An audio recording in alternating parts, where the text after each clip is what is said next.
Oh,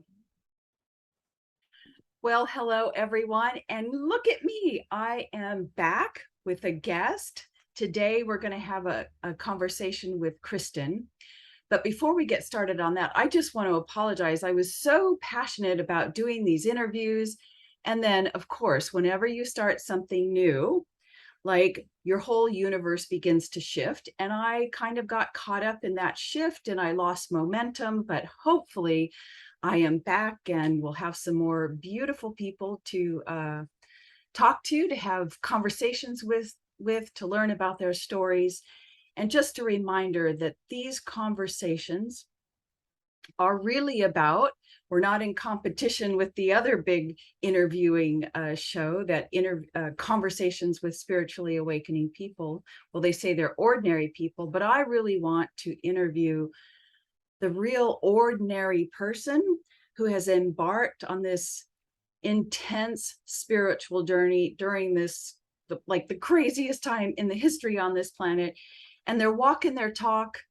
They're grinding it out. They're working on themselves while at the same time raising a family, going to work, dealing with life. And I think that these ordinary people really need to be applauded and seen, but it's also so that you can relate much better, rather than to have somebody on the stage who's totally enlightened and giving Shaktipat. And anyway, so that's it. And what do I want to say about Kristin?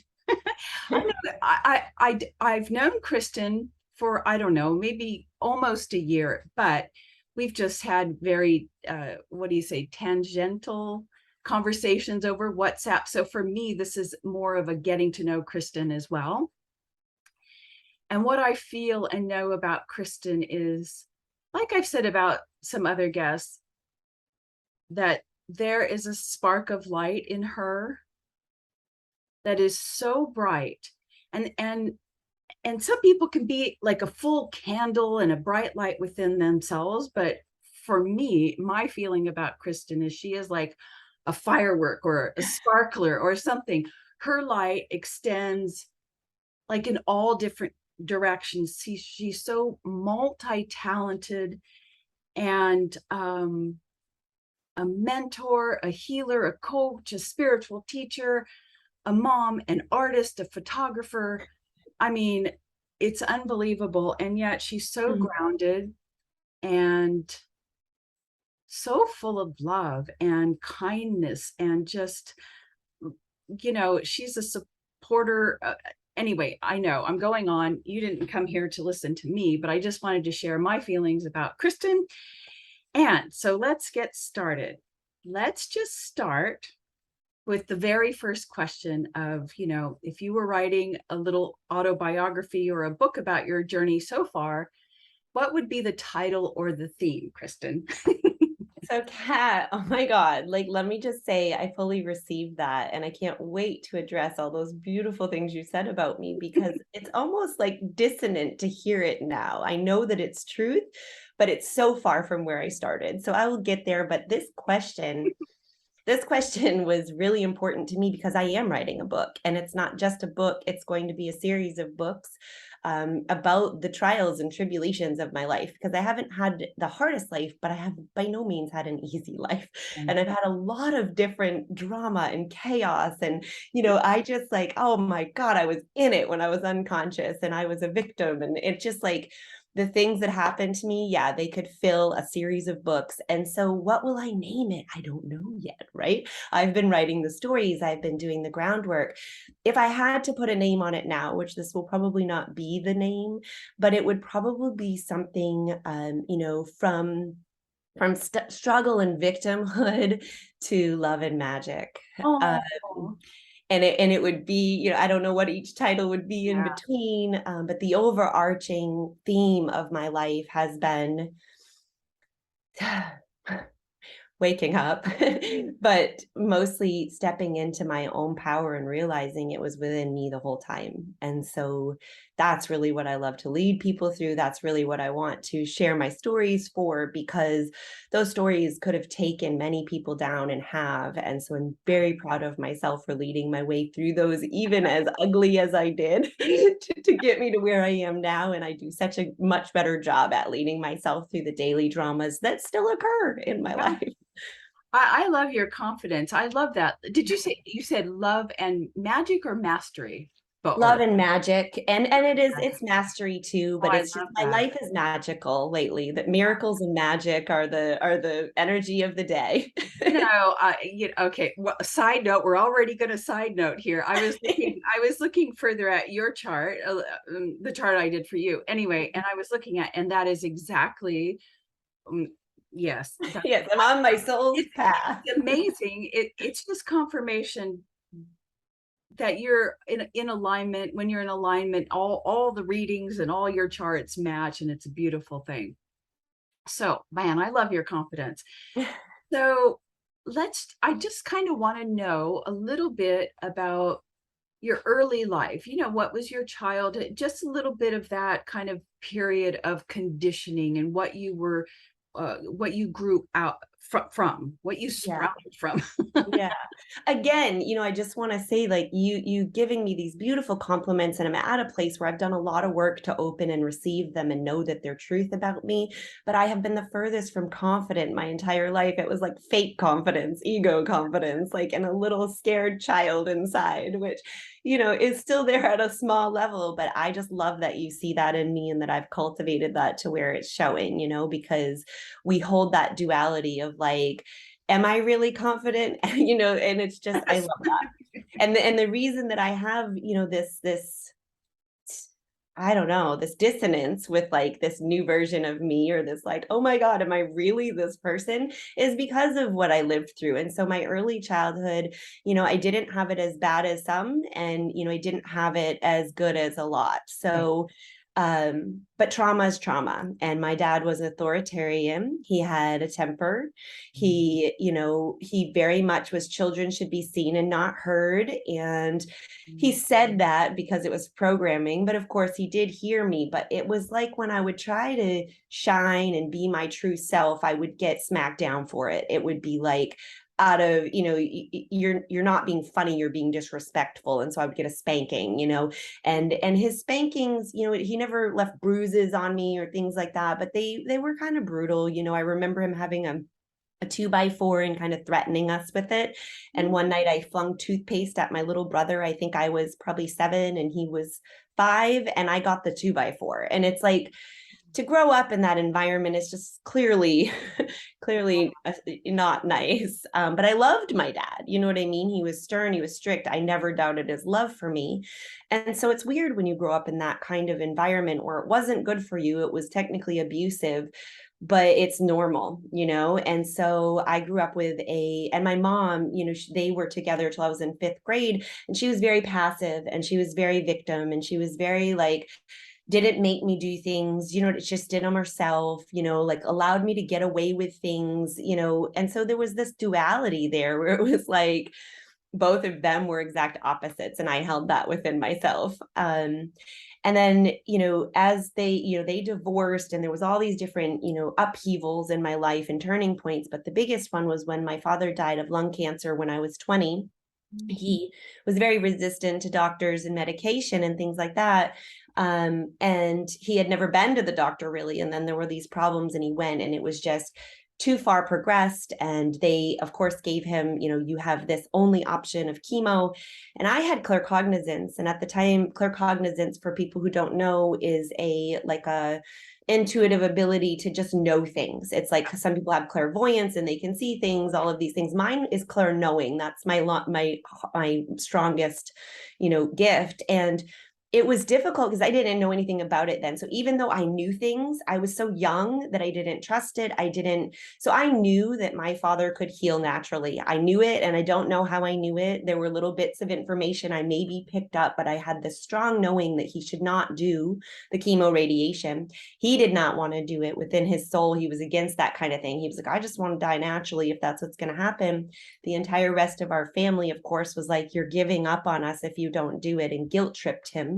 And I had conversations, but I was very powerless. And so I had to watch my dad be taken pretty quickly once he started that. And that really shifted me spiritually and just totally, right? Because Yeah.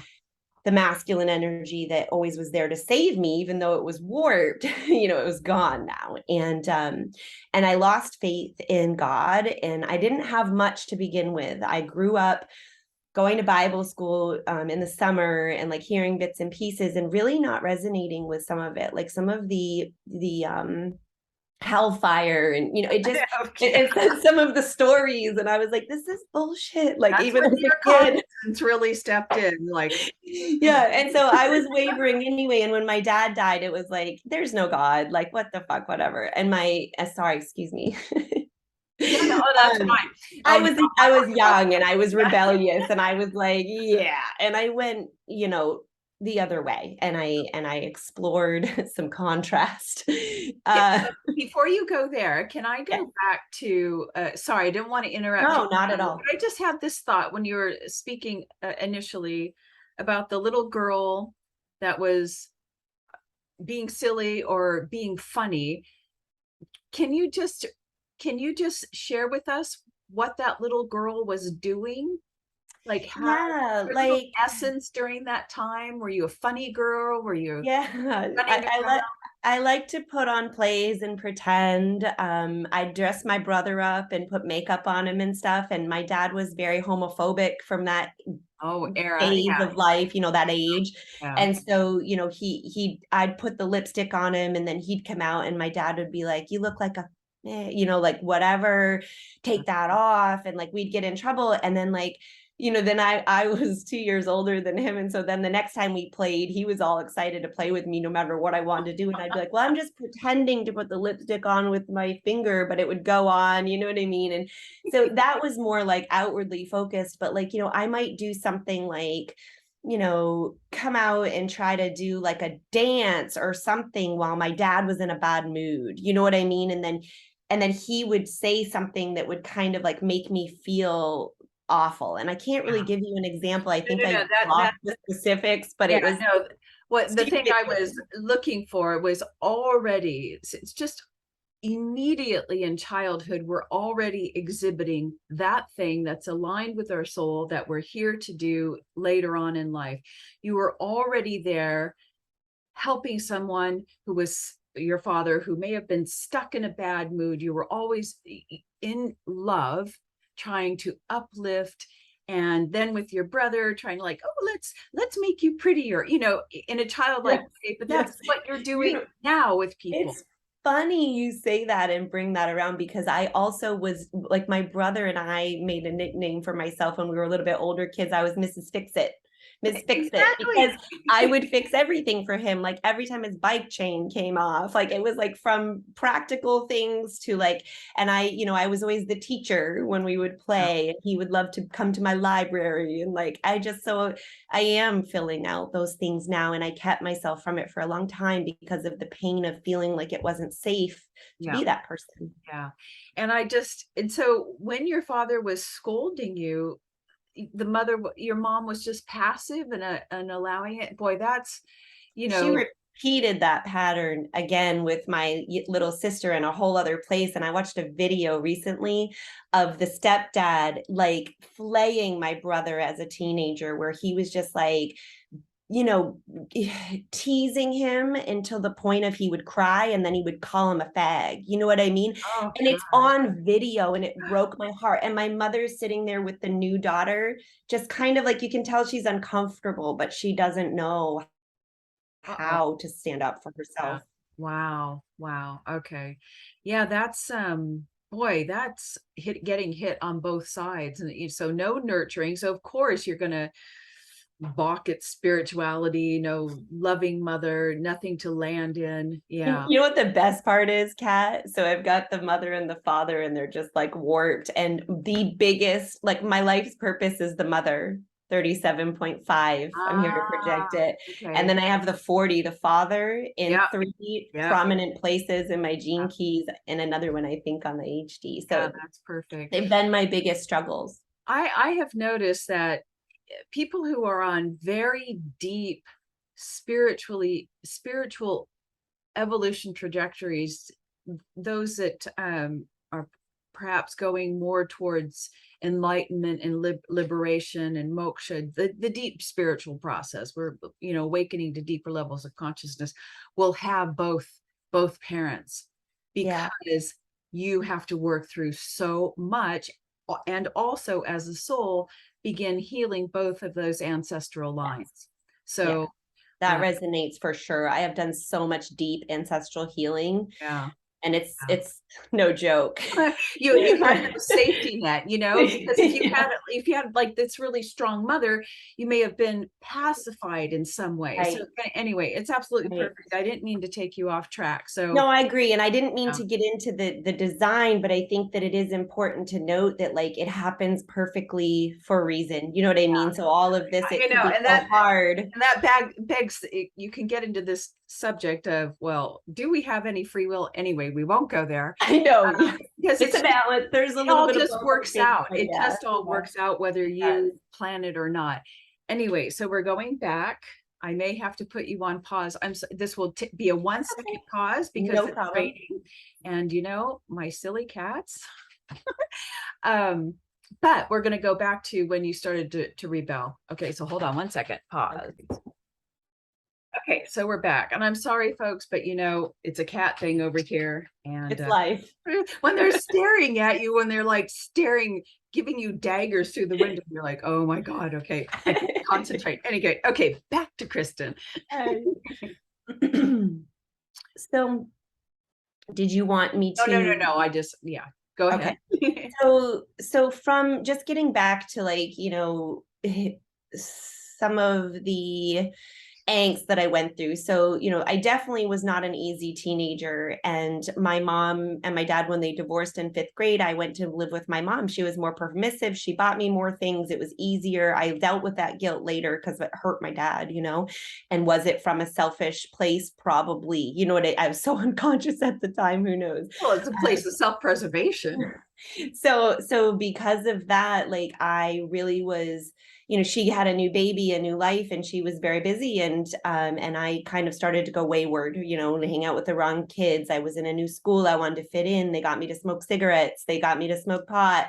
We went into high school, I was doing acid, like what? Oh, wow. Yeah, and only a couple times, but like it was crazy. Luckily I have guardian angels, because I look back at some of the things and I'm only touching the very surface of them. And it's amazing that I made it through those times, and every single thing has added to my experience now. But it was a struggling time. And then what happened was when my mother realized, like, she couldn't handle me, she sent me to my dad's, and my dad used his authoritarian, parenting to bring me back into shape. And while that sounds awful, and I have told you what happened when I was young, in the moment I hated him, and I meant it when I hate you, and I meant it, but when I grew up, by the time he died, we had come back together. And I was so grateful. I felt like he had saved my life, even though it was tough love, even though it wasn't what I wanted. I would run away and he would chase me down. I wouldn't even get to the end of the road. You know what I mean? And I'm like, how the I love you it. find me every time? Get away from me. And he just kept bringing me back. And I finally learned that, the more I followed the rules, the more freedom I got. So he did help me a lot, even though it was misguided. And so by the time he died, we were very close, and it was very hard. And it was a turning point. And as I said, he was always kind of medicine resistant, but by this point, I had been my mom was never. I always went to my well visits, all this stuff. But when that happened, something in me broke with the medical system and the way that they treat cancer and the things that just are wrong in the system.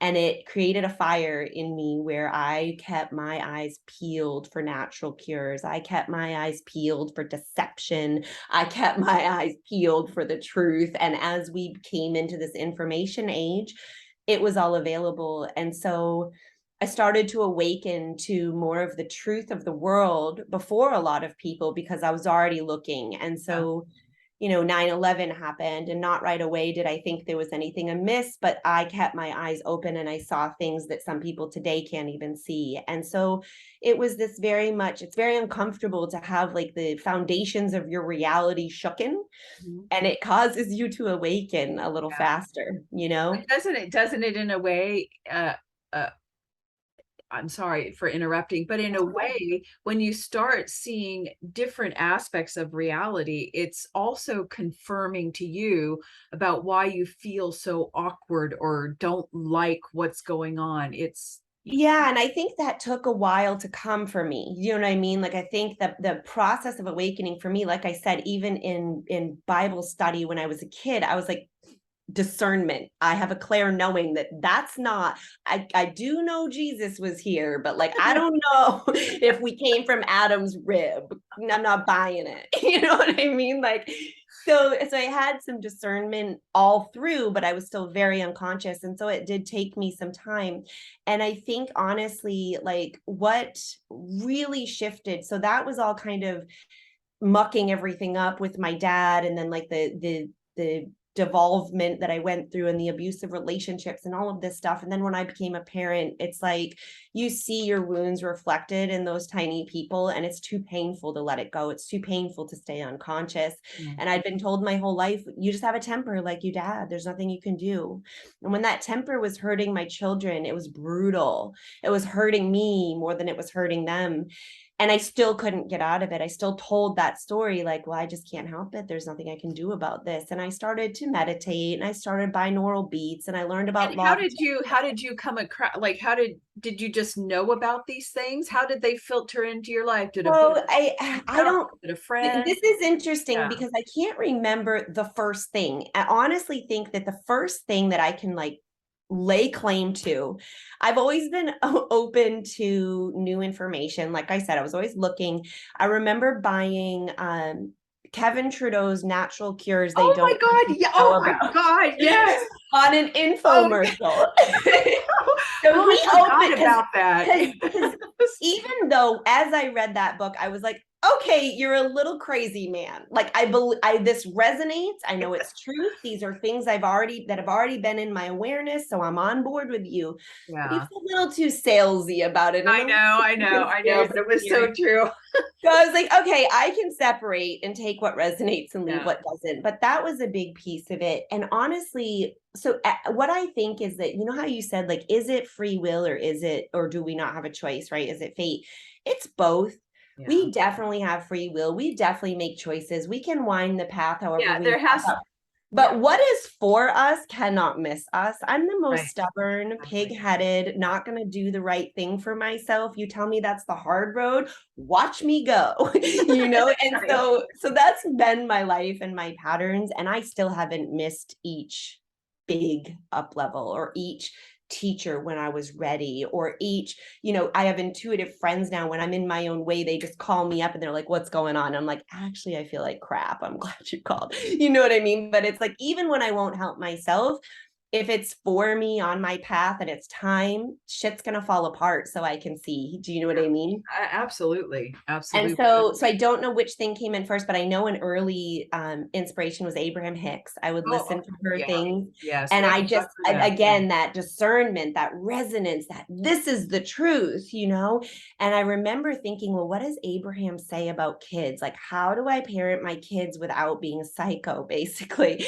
And when I went and looked up on YouTube her parenting stuff, it was so opposite of anything any parent thinks they should do. It was like, you're here to guide them. They're your teachers. And while I felt the truth of it, I was in such deep resistance that I had to listen to those for probably a year and a half before I really let them sink in and start to shift behaviors. And in that interim, of course, a lot of other things had happened to help me do that. I'm having a question formulate. So sorry, that's kind of how I love it. Don't apologize. It's perfect. So I want to go back to this anger because I resonate with anger, and I'm just wondering, and this may project us into I think it's going to be a perfect segue. I feel it. Well, I don't know. I'm just curious, because many of us have so much anger and it comes out. And I'm wondering if you got to the root thought, why were you getting so angry? I did. What was that pain? I did. And I just want to say before going into that, so remind me of that if I lose it. Okay. But I did, I learned there was a whole other story involved here that I'm not going to say, but I did start to do energy healing. I started with acupuncture, and at the same time, I learned a on yourself. I was clearing blocked energy from myself. And I believe that when we clear that blocked energy, it rises our vibration automatically because we're not holding on to the sandbags. And when our vibration rises, we all of a sudden have access to new thoughts and solutions that we didn't have access to before. And so I want to say that because I think it was one of the most important pieces, because I think that as humans, we sit and we struggle and we're like, I know I should journal. I know I should do this. Why am I not doing it? Why don't I feel like it? Why doesn't it work? And it's because there's something here in the now within your living body that is asking for your attention, or it's something in your environment that you haven't dealt with yet, or that you haven't seen yet, or that you haven't appreciated yet, or that you haven't fully lived, that's part of this now, that's holding you in self-sabotage, because you need to experience everything that's here before you can go forward. And so holding on to this anger, it really did, like, a lot of the people we talk to that have spiritually awakened, it's been like 10 years, a lifetime. And it sounds kind of scary coming in, like, I don't want to be doing this forever. And I think that we have better tools, and the things that I'm sharing right now, like, will allow you to unravel your anger a lot quicker than I did. You know what I'm saying? Right, and yes. so it was a process for me where, like, I was in resistance to letting go of that anger for years. And so I would let go of some of it, but it was deep. And because it is facilitating something. And also, yes, you fear what's on the other side. And we're afraid to even express it because we feel so wrong and bad for going to that place. And but anger is it's got to be expressed. It's got to be expressed in the right way. But if I just interrupt with my own little thought. Yeah, go ahead. Anger is a cosmic emotion and energy, and it's very valid. And the anger that was resting in your body is coming from what is a true anger, not like an ego manifested anger, but a true anger where your parents did not cross boundaries, anyway. Yes, it needs to be expressed, but also given to the universe to handle, because we want to get justice, and that's not our job. We have to give it to the universe to say, I'm so angry, but you know how to take that it's the highest, most potential packet of energy, and we squander it by holding on to it or blaming, shaming, and wanting to enact our own justice when the universe can do it so perfectly. Yes. Anyway, I'm so sorry. I'm sorry. No, you're not. Do not. It's perfect, Kat. We're on the same wave. Yeah. I don't want people to be not at all at their anger, because it's perfect.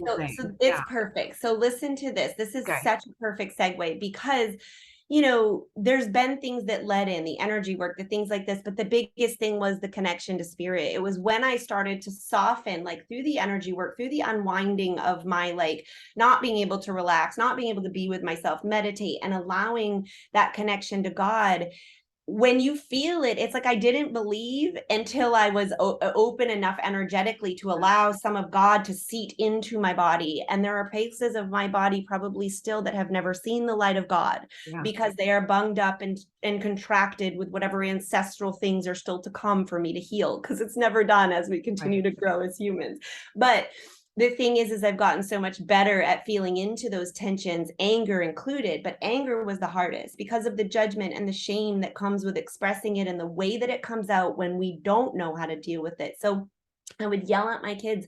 It would come out. I started by retraining my brain. So the energetics were happening, but I didn't realize those were like a key piece until later on. I started to retrain because as you start to be aware of your patterns and you see what you're doing, there comes a point where like I'm aware that I'm yelling. I'm in the middle of yelling. Yeah. And I see myself and I'm like, stop. Yeah. I can't stop the momentum. But that's the first step. That's the first trying step to to pull a healing. train back. Like you can't, you've got to let it go now. It's okay, but that is the first step of healing. Yeah, absolutely. Right. So that was very difficult because then it's like, why can't I stop myself? What's going on here? And so, a lot of mindset work involved in that, retraining the pathways in your brain by continuing to catch yourself. And one piece that came in later for me, so I struggled, with this pattern for a while, but it was not judging and shaming myself when it came out that way. It was treating myself as a broken, hurt individual that was healing something, and that it was okay that it came out in a way that I wasn't proud of. Yeah. That by noticing in the middle, even though I wasn't able to stop, I never noticed before, or I wouldn't notice until the next day. So I'm making progress. And the more that I would focus on the improvement, the more the improvement would grow. So then it would be like, I would get in the trigger ready to yell. I might even start the first sentence, but I'd be able to stop myself. Yeah. And it was so awkward, right? You have to be willing to be awkward. Yeah. Because I'd be like, why didn't you do it? Oh my God. I don't feel good and I don't want to yell at you guys. Like, I'm just going to go to the bathroom. And they would be like, but what are you doing, Mom? I know, and I know, and I'm going to take it.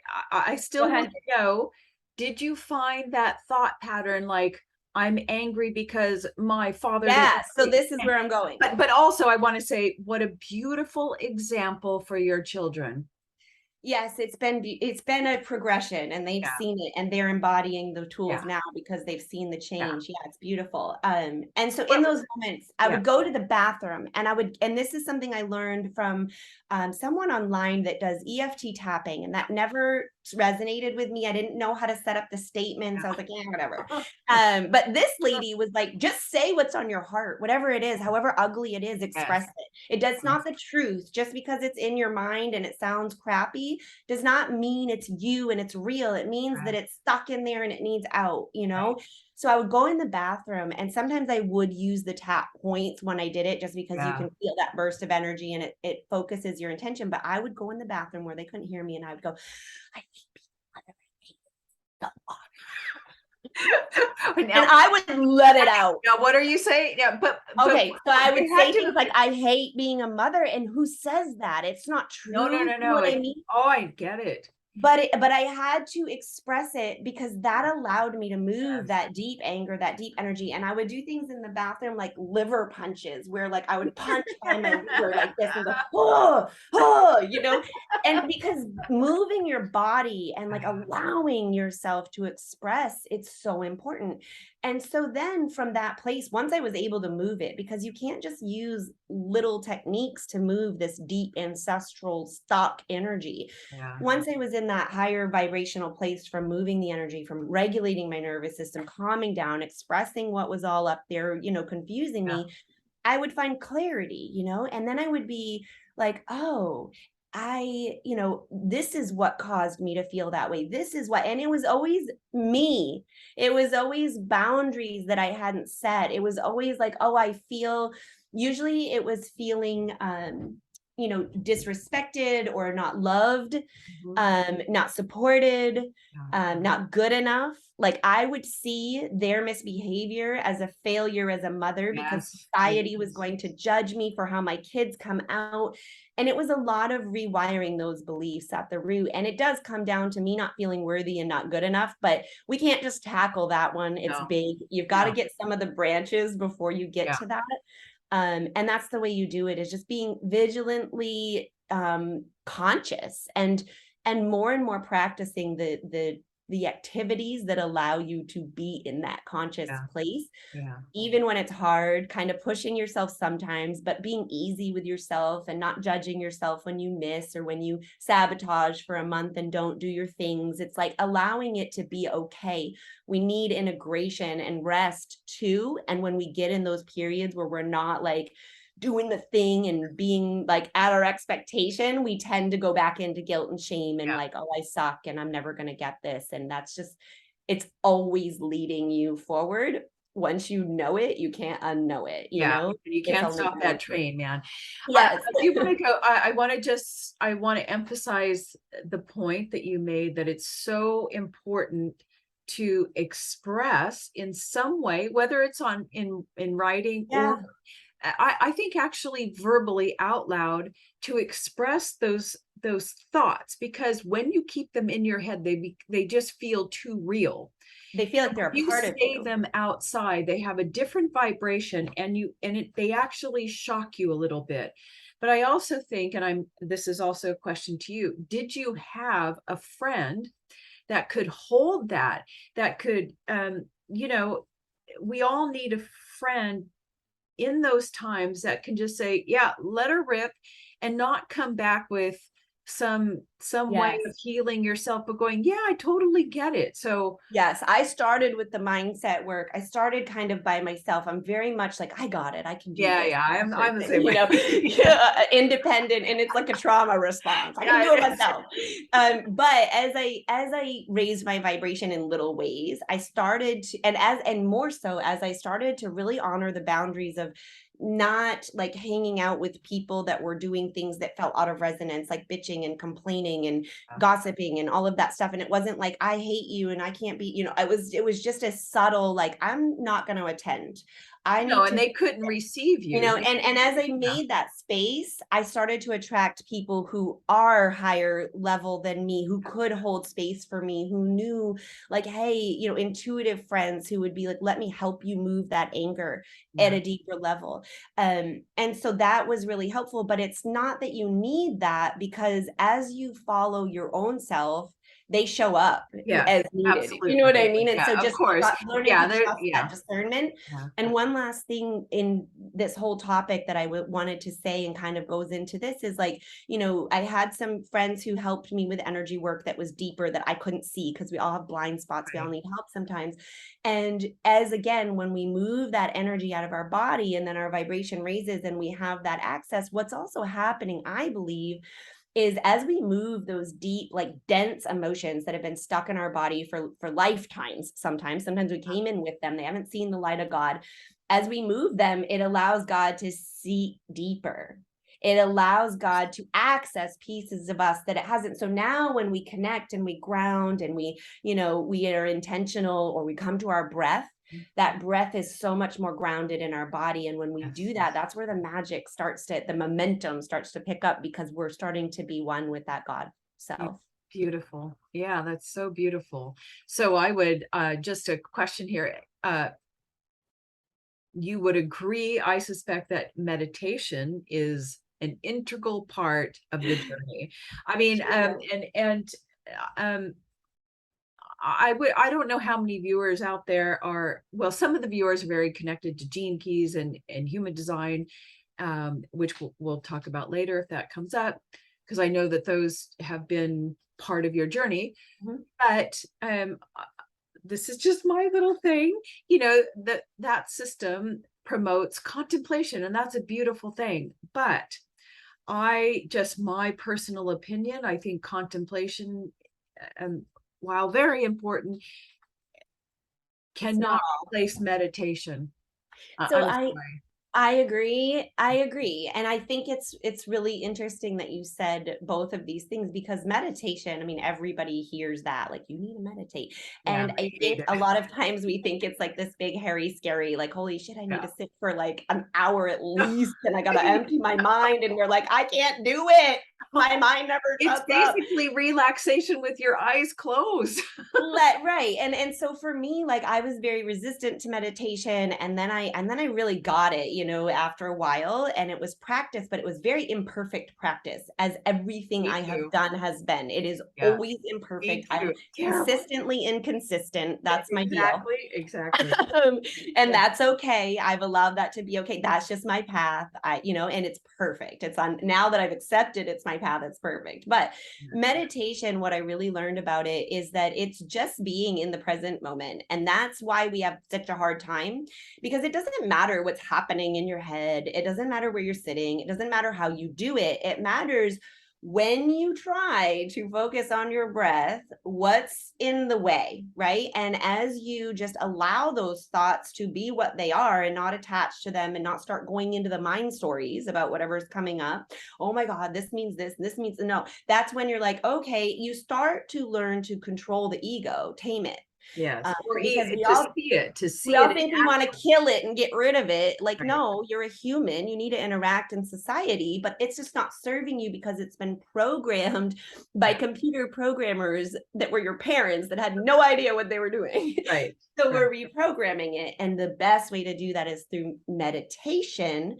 But again, meditation isn't this big, hairy, scary word like we think it is. We got to bring that down and redefine. Meditation is just being with yourself fully in the present Exactly. moment. And That can happen anytime, for 2 minutes, for 30 absolutely. seconds. And people don't, and in order, just lost my train of thought. I really didn't, but you said something. It's the way of to start deconstructing the ego, and you do that because in meditation, you naturally relax. You start letting Yes. go of all the tension in your body, and that is when the subtle body, because out here in the subtle body, I know you know this, I'm just saying this, I love it. it are all your nadis and the channels, right?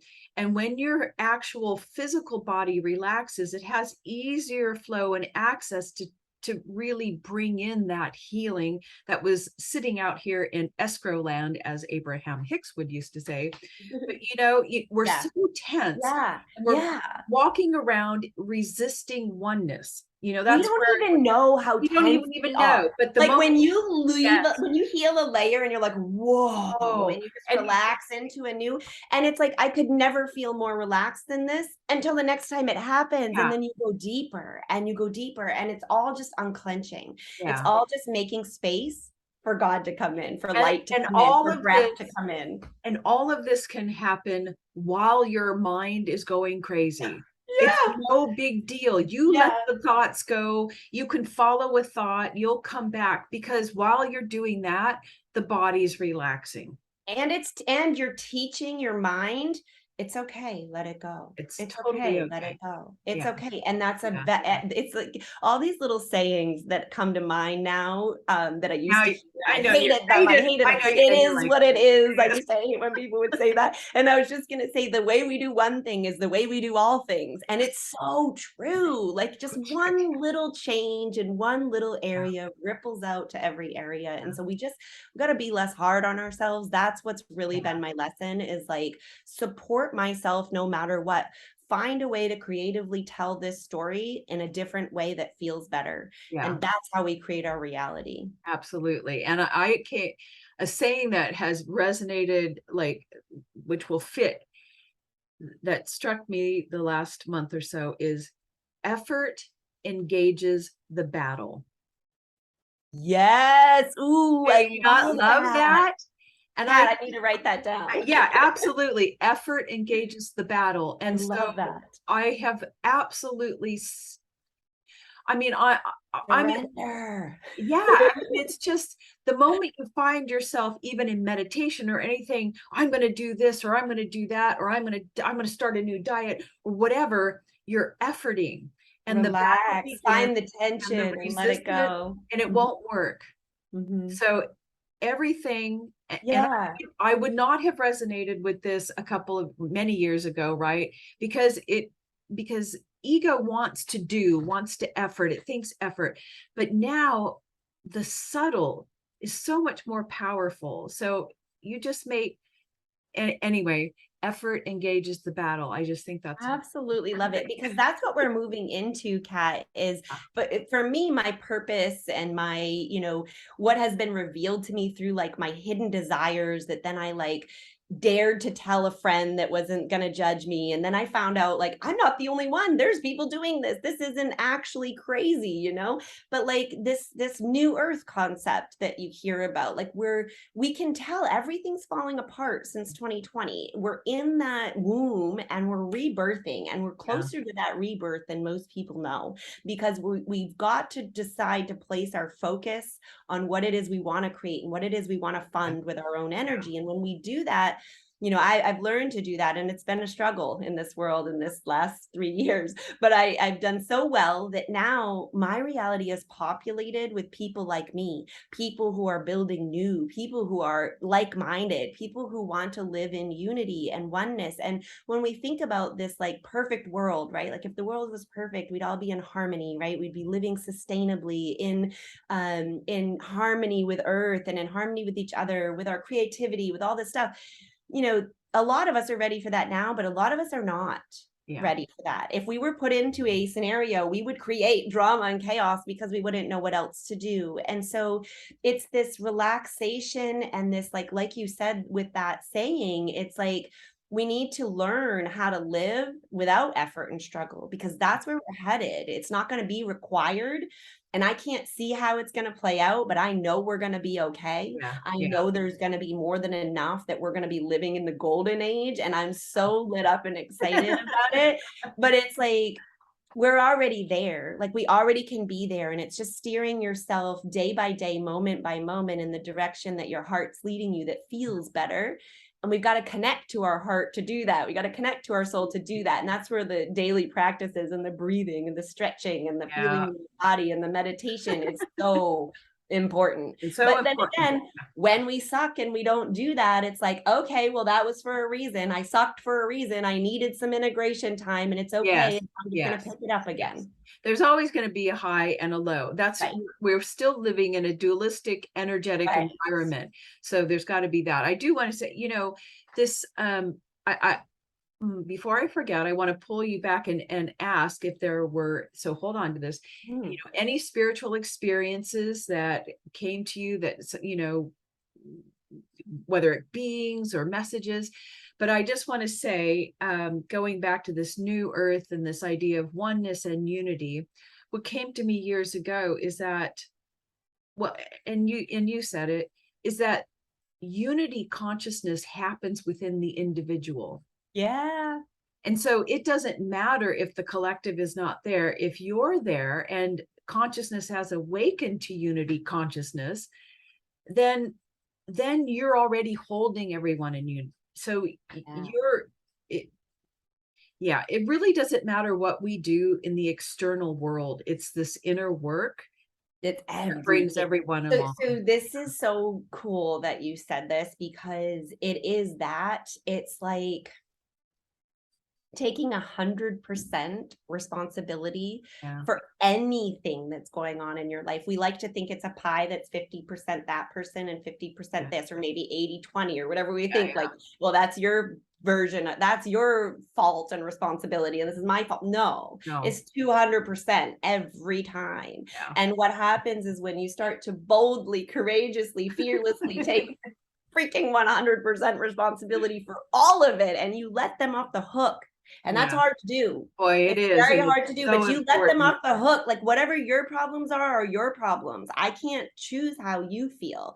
I have control of this, so let me control this. And when you do that, all the problems fall away. You're not resonance to them anymore. If that person still has healing to do in that topic, they find someone else to project it on and deal with it with. And so it really is this beautiful claiming of your own power and your own space through love. And the other point is, like we talked about church, and it's like we get this idea from society, from church, from whatever, that selflessness is the way to go, right? Like be selfless, always put the other first. And that sounds really, even to my ears now and my deep programming, that sounds true and correct.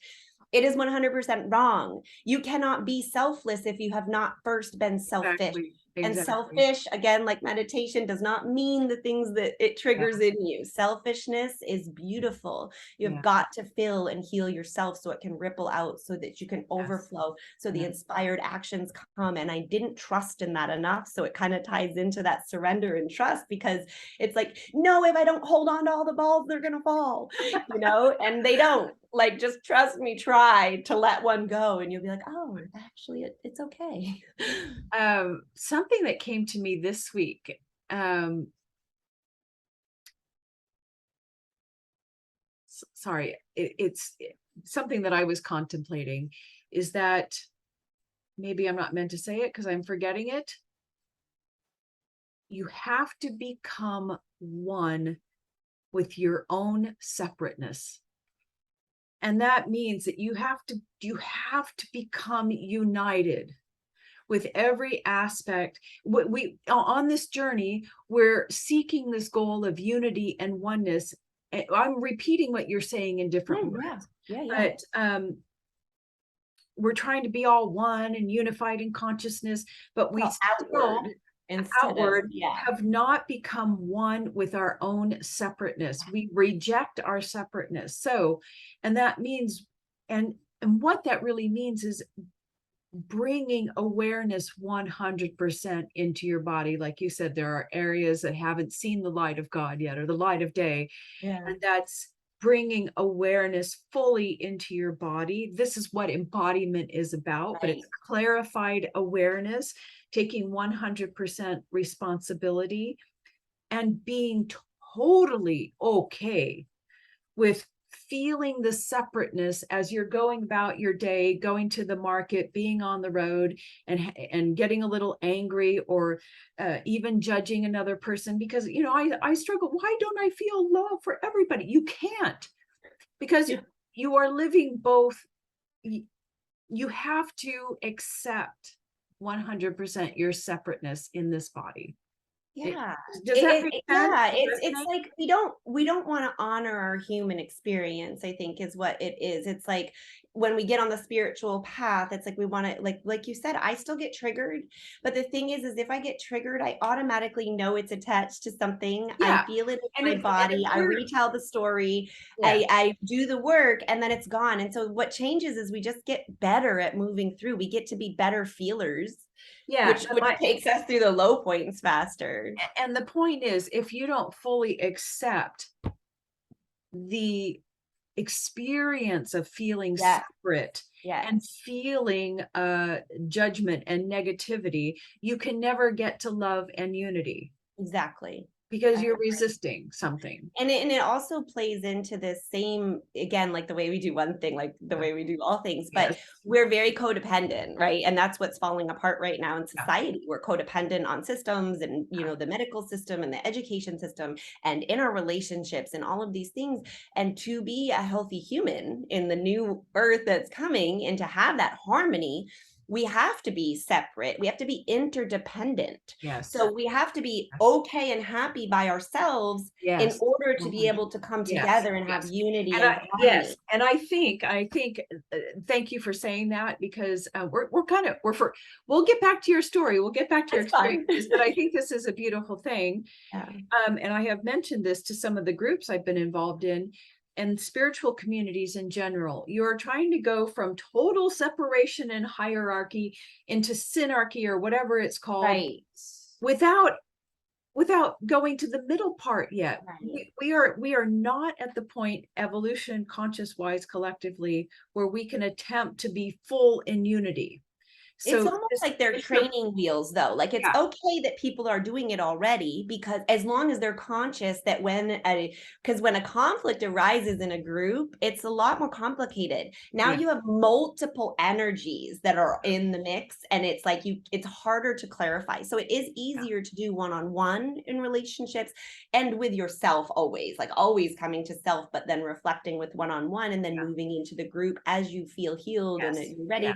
But also always just trusting that you're being called to the exact right experiences. So if you're yes, in a group where you're not feeling good, that's within what in right, that group is right, what's triggering, what is the lesson here for you. And so I love that people are doing it already, even imperfectly, because Yeah. it's like now we're just going to be able to fine tune, so that when we actually need to be there and get there, it's going to be so simple. And I mean, as we all awaken and connect and whatever, we get like telepathic, we can feel each other. Like there's all these gifts that come in that you can't even fathom yet. And it's like, I'm in awe of myself. I'm in awe of Kat. Like, I can't believe I'm the person I am today. So if that gives you any hope, like I was a hot freaking mess I know. most of my life.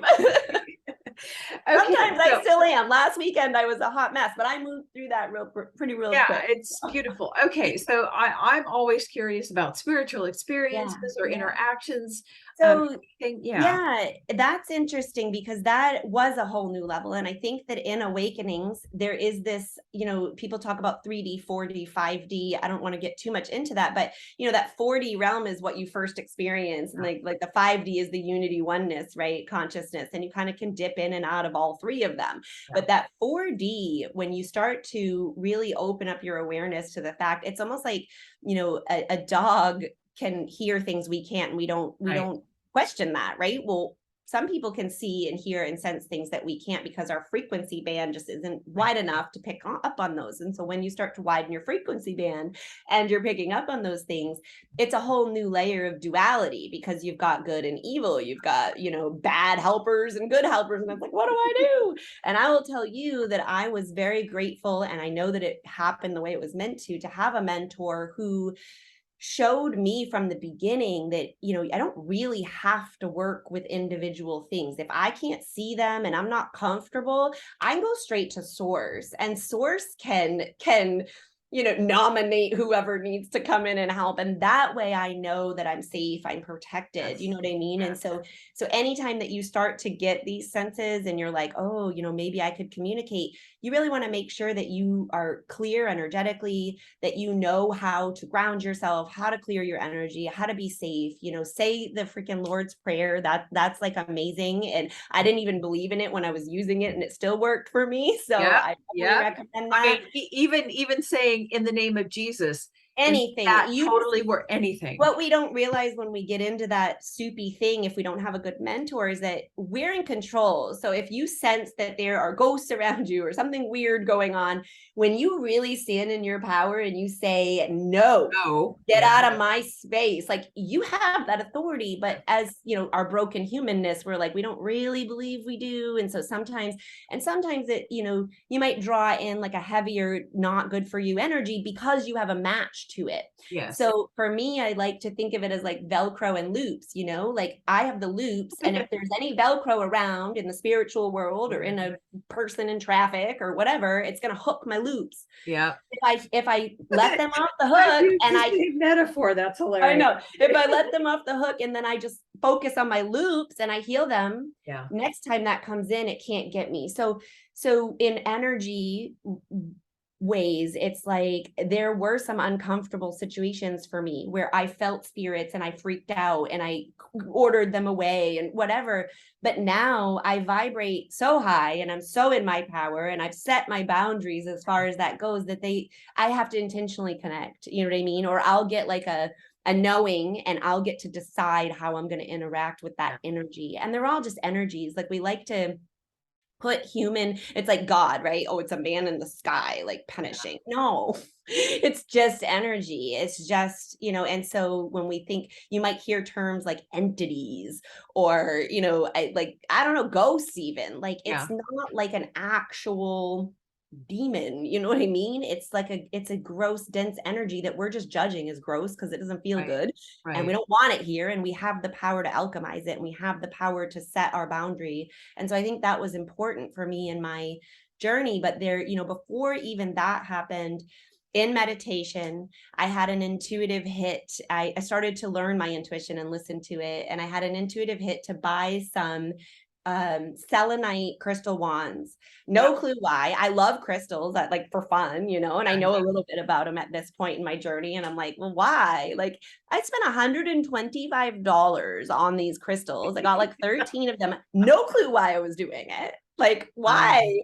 They came, and I was like, okay, well, I know I'm supposed to meditate with them. And I laid down, and it was almost like not that I got taken over because it wasn't uncomfortable, but it was like I just knew what to do somehow, Yeah. you know? And so I lied down and I placed these crystals on my chakras and like one below and one above. I don't even know how I knew. I don't know. And I laid there and I just meditated. And by this point, I had practiced enough that I was pretty good at it for whatever. And I just laid there and I was visited by like angels, God, Jesus, like it was all kinds of things. I got all these beautiful messages. You can feel it. Like this Yeah. was the point of turning where I was like, this is legit.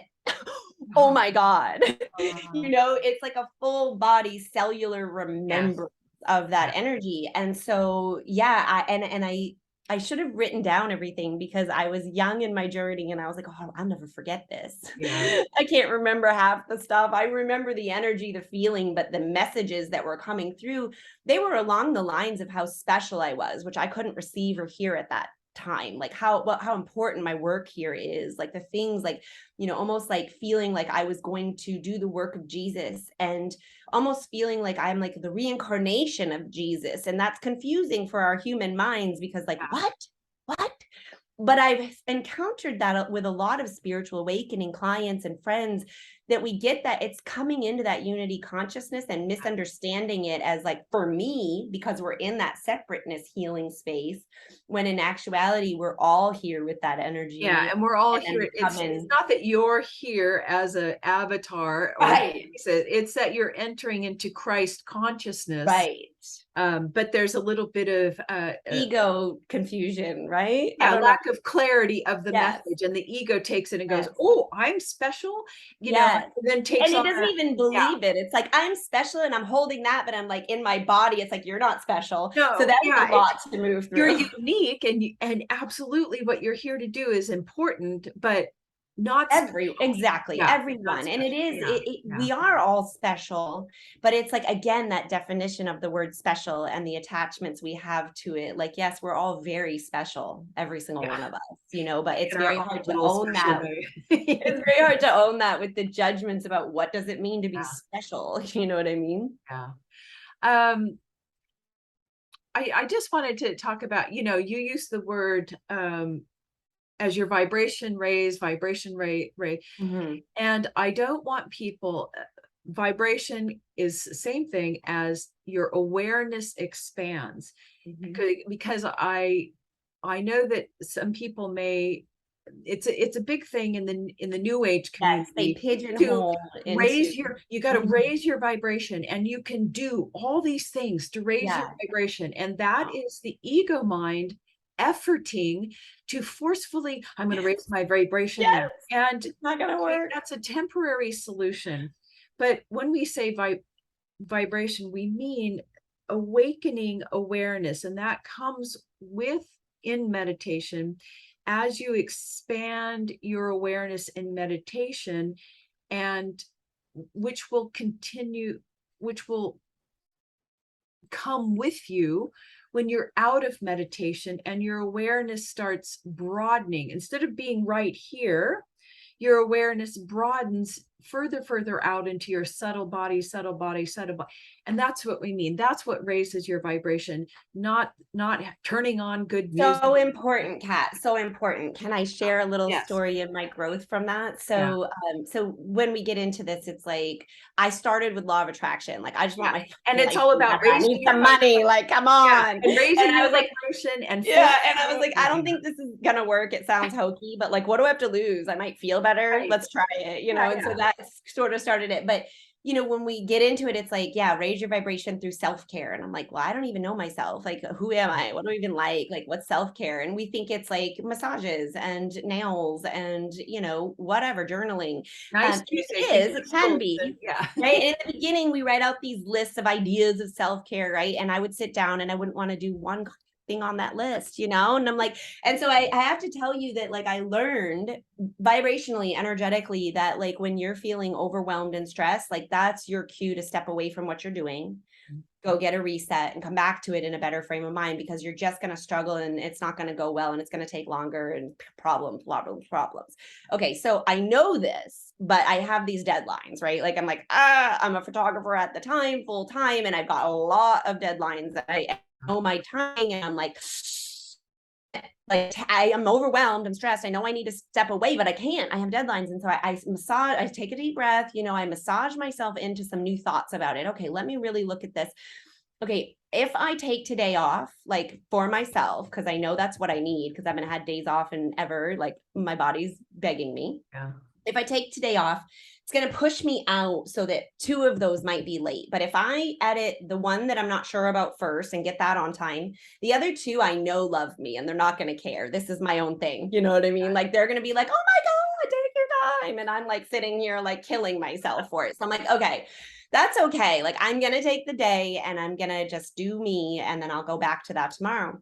And so I sit down and it was like, I have some coffee. I'm getting bored. Like I'm squirrely, right? Like I don't know what to do because I don't even know myself. And it's really painful to even face that Yes. truth, right? So Yes. I'm Yes. starting to get irritated. Like it's 3 hours into my morning. I still have got done, like, I'm trying little Yeah. things, but nothing is sticking.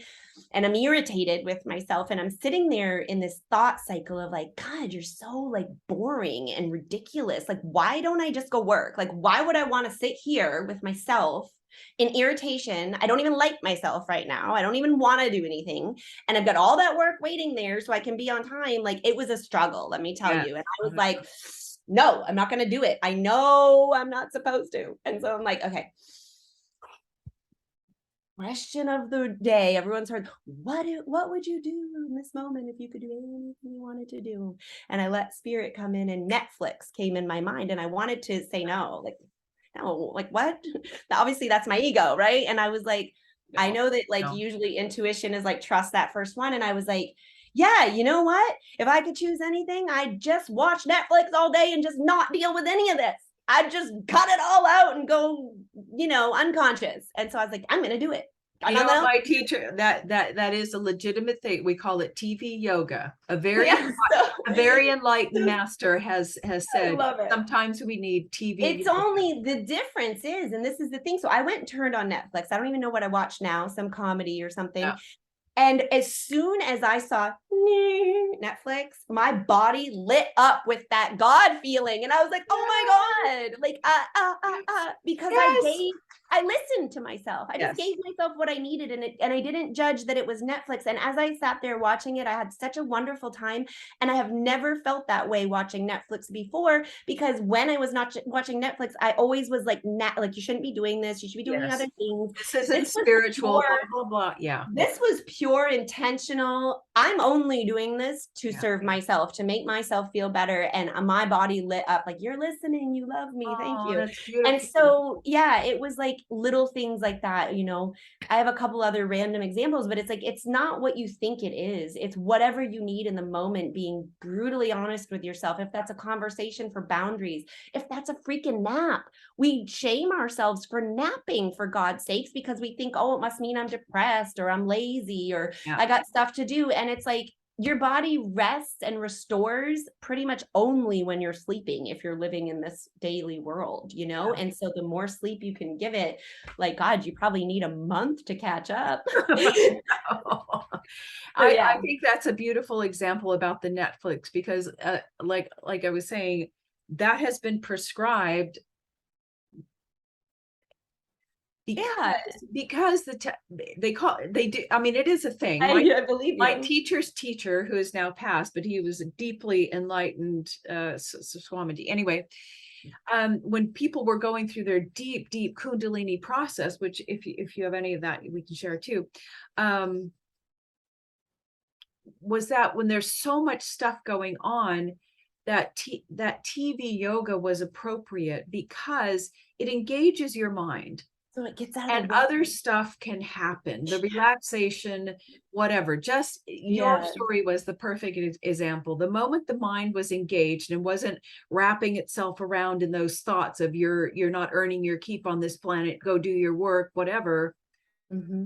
then you Yeah, open. and I think too that like it's always that intentional energy, and that's the name Yeah. of my business for a reason, but it's like it's whatever's behind it is what's going to give you the result. So you got to be really honest and aware of what's behind it. And so, I don't think that, like my husband will just come in and turn on the TV and just like zone out to it. Like Is that serving him? Probably not. He's Yeah, getting yeah. better at it. You know what I It mean? He's has to be getting a more little aware. level of awareness But and if you're a little bit of unconsciously attention. doing Yeah, it, it's like yeah, you're still running the same stories. Like I said, that subconscious, like you shouldn't be doing this. You should be yeah, doing something else. Like you've yeah. really got to be like doing it consciously. Like I'm doing this for me to get my mind occupied so I can rest a little.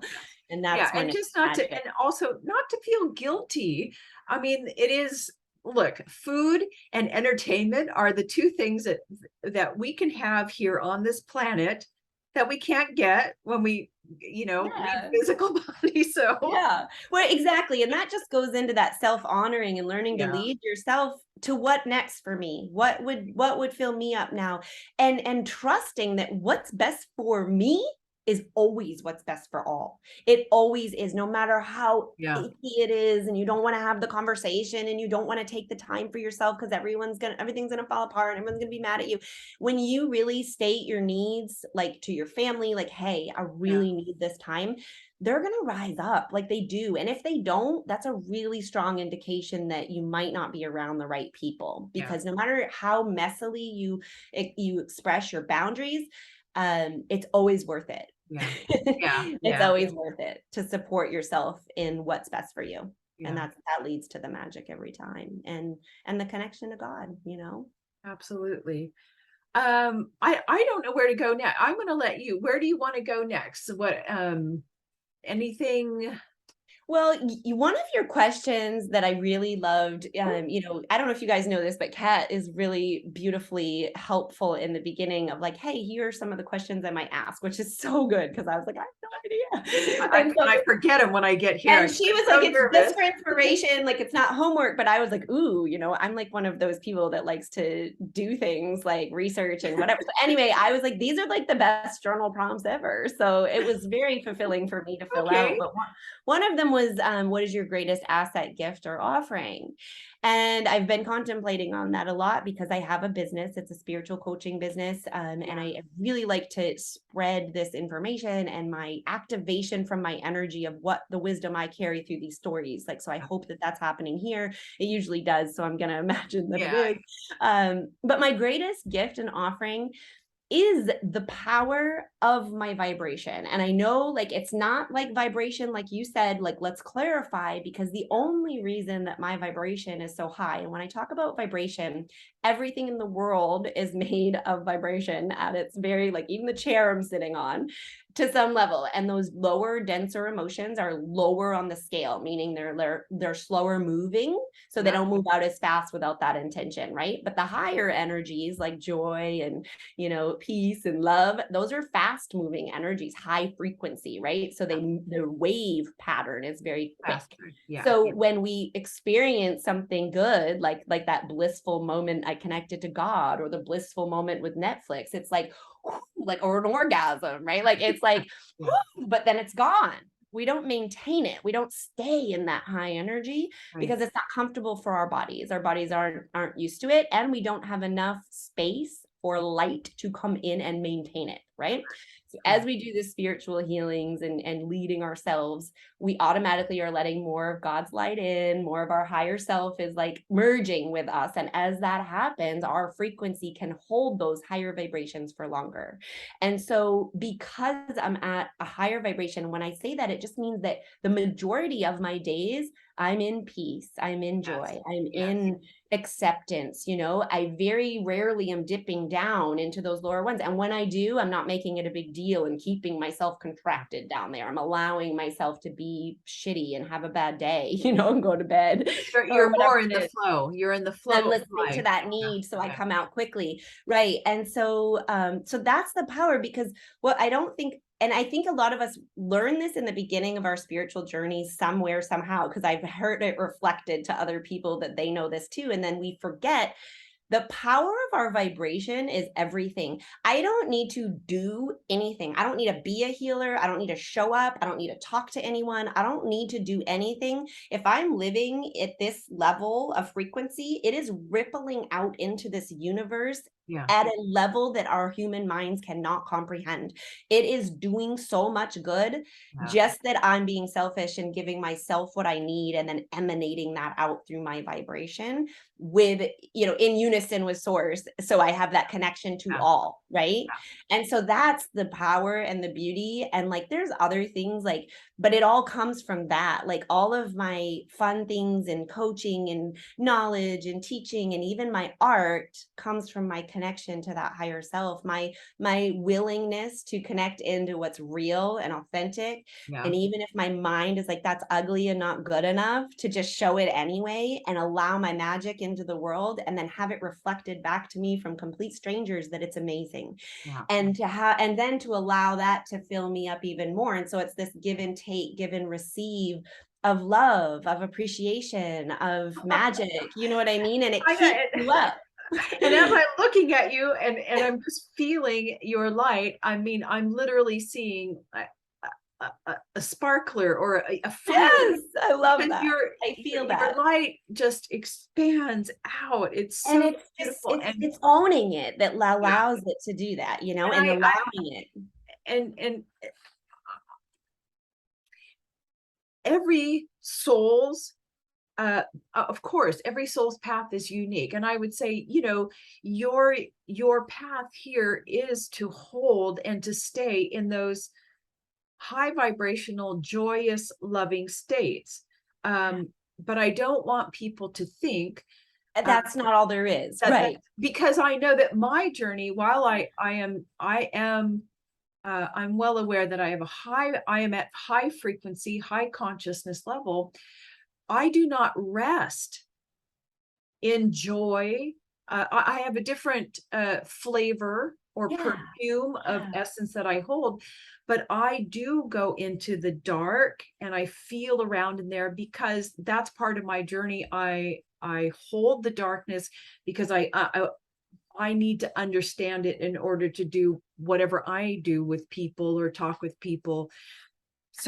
So I have to be there and experience those things. Pat, I think we all do. And I'm Yeah, glad that you said that to yeah. really balance that out, because that is the other side. And But we kind my of talk goal about is not to be like you, to be in joy. And exactly. It doesn't that's a need to be. ridiculous thing to say. Do you know what I mean? But But I you're will, more at a base level, maybe, of just, whatever feels good to you is not wrong. yeah, I would say like maybe I'm more of just a different flavor of Hmm. joy Hmm. or bliss. If it's fulfilling to you, it's enough. Yeah, And yeah, that is part yeah. of it. So And I love that's that what you the brought gene that keys in. will tell you. Yeah. I love that you brought that in, because yeah, I happen to be like the template of like the joy or whatever, Yeah, but you're a very I'm shy sparkly, type. high energy, I'm manifesting generator. Yeah, yeah. um, You're a movement. I would say, like, let's go back to the gene keys, all the cities of the gene keys. There's different qualities. There's Shiva qualities, and then there's Shakti qualities. There's fast moving, felt, feeling type yeah. cities and vibrations, which are more like bliss, devotion. You can feel those. Where I'm more Shiva, where I'm like silence, Mm-hmm. whatever, communion, something that is just a different inner Well, and thing. I think this whole part of the conversation is so important too, because it's our human trying to pigeonhole and pick and right and wrong and bad and good and this and that. And like, you just need to detach from what she's doing and what I'm doing and what Yes. they're doing and go within, and then trust that whatever that is what's meant to be. And that's the work. Like I'm telling That you, is I the show up word. here and you think I'm competent and you say all these Yeah. beautiful things. Like I still work on that. You know what I mean? That trusting that what's coming through is right, even when it Exactly. sounds I do too. wrong to my ears, even when, and then allowing it to be okay, not beating myself up and be like, oh, I screwed that up, da da da da da, because then I contract the energy. And then it looks like I screwed it up because I'm contracted, so I'm not getting any Right. feedback. Whereas if I just am like, it is what it is. That stupid saying. It is what it is. I put it out there. I trust my voice. I trust that, God works through me. And if I said it imperfect, it was meant to be imperfect.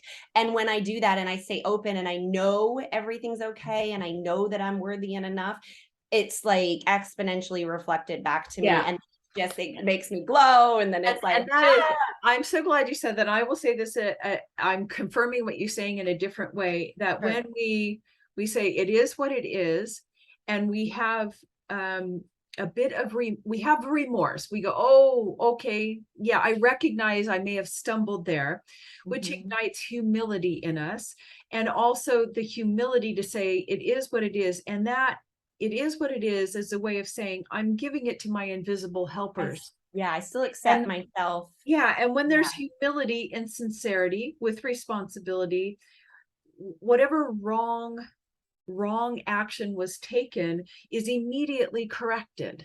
Yeah. But if we hold on to it and judge ourselves, our invisible helpers cannot step in. Yes, yes.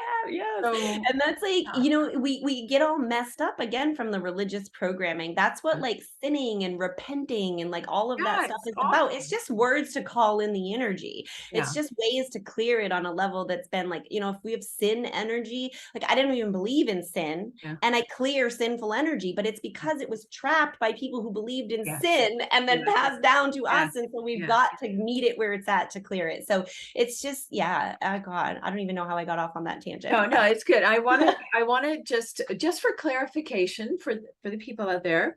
I love using the word God. I for a very long time. Well, I would say in the beginning of my journey, I would say an atheist. Like I was like, oh God, there's no God, and I was very much. And I know. What was that show that we were all? It was right after Law of Attraction or just before. The physics one. What the bleep?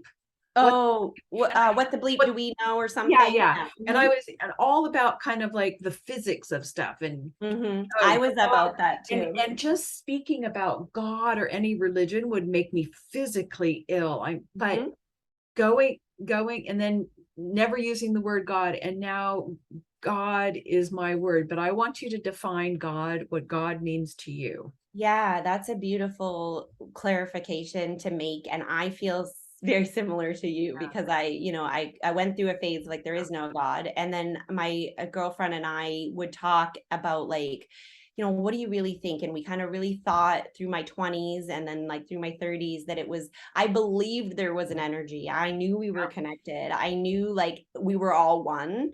I knew that then, but I didn't feel it like on a body level. I intellectually was like, okay, like I at a mechanical source energy, right? Universe, like that was my language too. And I was very resistant to God. And there were a couple of times after that contact with God that I explained to you where I was like, oh my God, that I started to really tune into my body, and I'm an emotional authority. And so I do have a lot of emotions and things like that. But like, I think I was talking with my mom on a walk, and I was like philosophizing, whatever the fuck, with her, and kind of saying like, well, this is kind of what I believe. And I said something about God that was not respectful, and it wasn't disrespectful, but it was like, I don't really think da da da da. Like, I was diminishing God's power, and I immediately got like a feeling, like a contraction, and like, okay, I'm sorry. Like, I'm sorry. That's wrong. Okay, that's wrong. I can feel that in my body. That's wrong. And like, it was so crazy. And that didn't happen often, but like here and there. And so like, it gave me this humility and this like understanding, like, this is an energy that deserves respect. Like, this is not like I am God, like, because we get like a little bit confused in there, this is like, I am a piece of God. I'm doing God's work. He's working through me. It was kind of like an awareness of that. And so, like ever since I have forged my own personal relationship with God, I use the word God. You know what I mean? But I know when you're saying God, you're not saying all that is. Yes, you're not saying the computer, the phone, the chair, the infinite, but that there is an infinite intelligence that is running everything, and that we have connection to, and that's where our power source is, finding that connection. And when you were saying, oh my God, I was thinking, why do we say these things? All these little sayings have real meaning that meant something originally. Oh my God. Yeah. my God is here. It's Yeah. within us. It's not, oh my God. I don't know how to, Yes, yes, outside. there's a It's subtle difference. If you think about it, it's, oh my God. There's yes, there's a minus to, I am that. I not a am. minus, but a minus. There's a God within me, and there's a God for me. Yeah. Yeah, rather than, And it's connected to it, all the other gods and all the other yeah, people and all the other knowledge and everything that ever was and yes, is yes, out there for us to connect to yes, when we're ready and when we're aligned to it. absolutely. So I just want to, just because I think it's important, just share a couple of the, like the systems, anything that really enhanced your journey that you would recommend to people, whether it's so books or systems or yes. whatever. So it's a lot of, one early book I can say that I had read was, oh my gosh, I can't remember her name right now. Loving What Is by shoot, Oh, Loving What Is. And she's a yeah, very popular I lady. I know. cannot think of her name right She's now. she's the cockroach lady who had her awakening with the cockroach, loving I what. don't know about her story. Byron Katie. Yeah, yes, thank you. So Yes. that book really, like in my early days Yes. of my Is awakening, this really true? helped Is this me. not true? Yes, it really helped me take self-responsibility in a Yeah. way that I wasn't ready for. I Yes. got that book, I read half of it and was like, fuck this. And then I read it later because I was like called to it again and I was like, Yeah. oh, this is the real shit here. This is working. Because it's really good at guiding you back to yourself. And no matter, and I'm a victim blamer. That's been my story my whole life. Nothing was ever my fault and it was reality. And I mean, I can tell you the stories and you would see like it would be really easy to stay in that victim mentality. It wasn't my fault. But now I look back and I'm like, oh, if only I had known my power in that moment, but it's okay. It was meant to be so I can share it now and heal it now.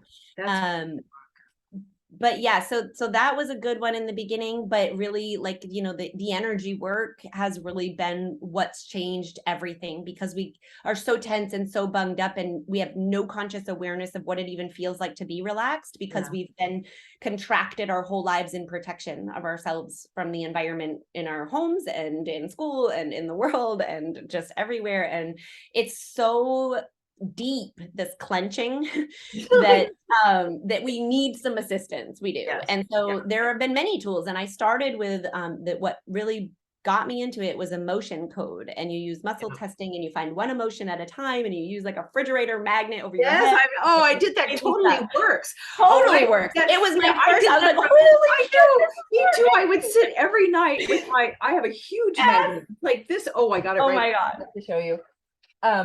This magnet right here, it's so I strong, love I that. have to protect it from all metal things because it will go flying. Anyway, I would sit there and I started at age 0. Any emotion coming up, I would just sit for, I don't know how long I did it. Oh my God, one at a time. My God, thank God I'm intuitive, right? Because I did not stay with that plan for long. And you're in the group and they're all like, you can't do more than one. And I'm like, that's your belief. Yeah, I know okay you with can. this. You absolutely Yes. can. And so that really taught me how to harness my power of intention because what actually happened, this a funny story. I took my kid to a chess meet and chess meets are boring for the parents. And I was like, I was all geeked out about my emotion coding like I had been doing. And I was like, oh, I'll do some of that. I'll clear some of my family, some of my stuff while we're sitting there for hours all day. But I didn't want the other parents to see me with my fridge magnet. Right. You know what I mean? So like I was like, this is like really awkward. Like, and so I actually had heard in this energy group that I was in that our fingertips are magnetic and someone had said in that group that like, you don't actually need the magnet. You can use your intention. And so this was all kind of, and I was like, maybe I'll try that today. Maybe I'll see if it works. And so I did, like, I used my fingertips and as I would clear instead of the magnet, I would go like this. And so I just sat there petting myself all day. No one really knew what I was doing and it was working, right? Like it was totally working. And then I upgraded probably a month later from the hands to maybe I don't need to do it at all anymore. Maybe I can just use my intention and I would use. And I don't know why I chose this. It's got to be clear knowing or spirit coming through, but I chose I love you. So every time I would find an emotion, I would just say, I love you and concentrate on it and it would clear. And so that I just have to say that the I love you is becoming one.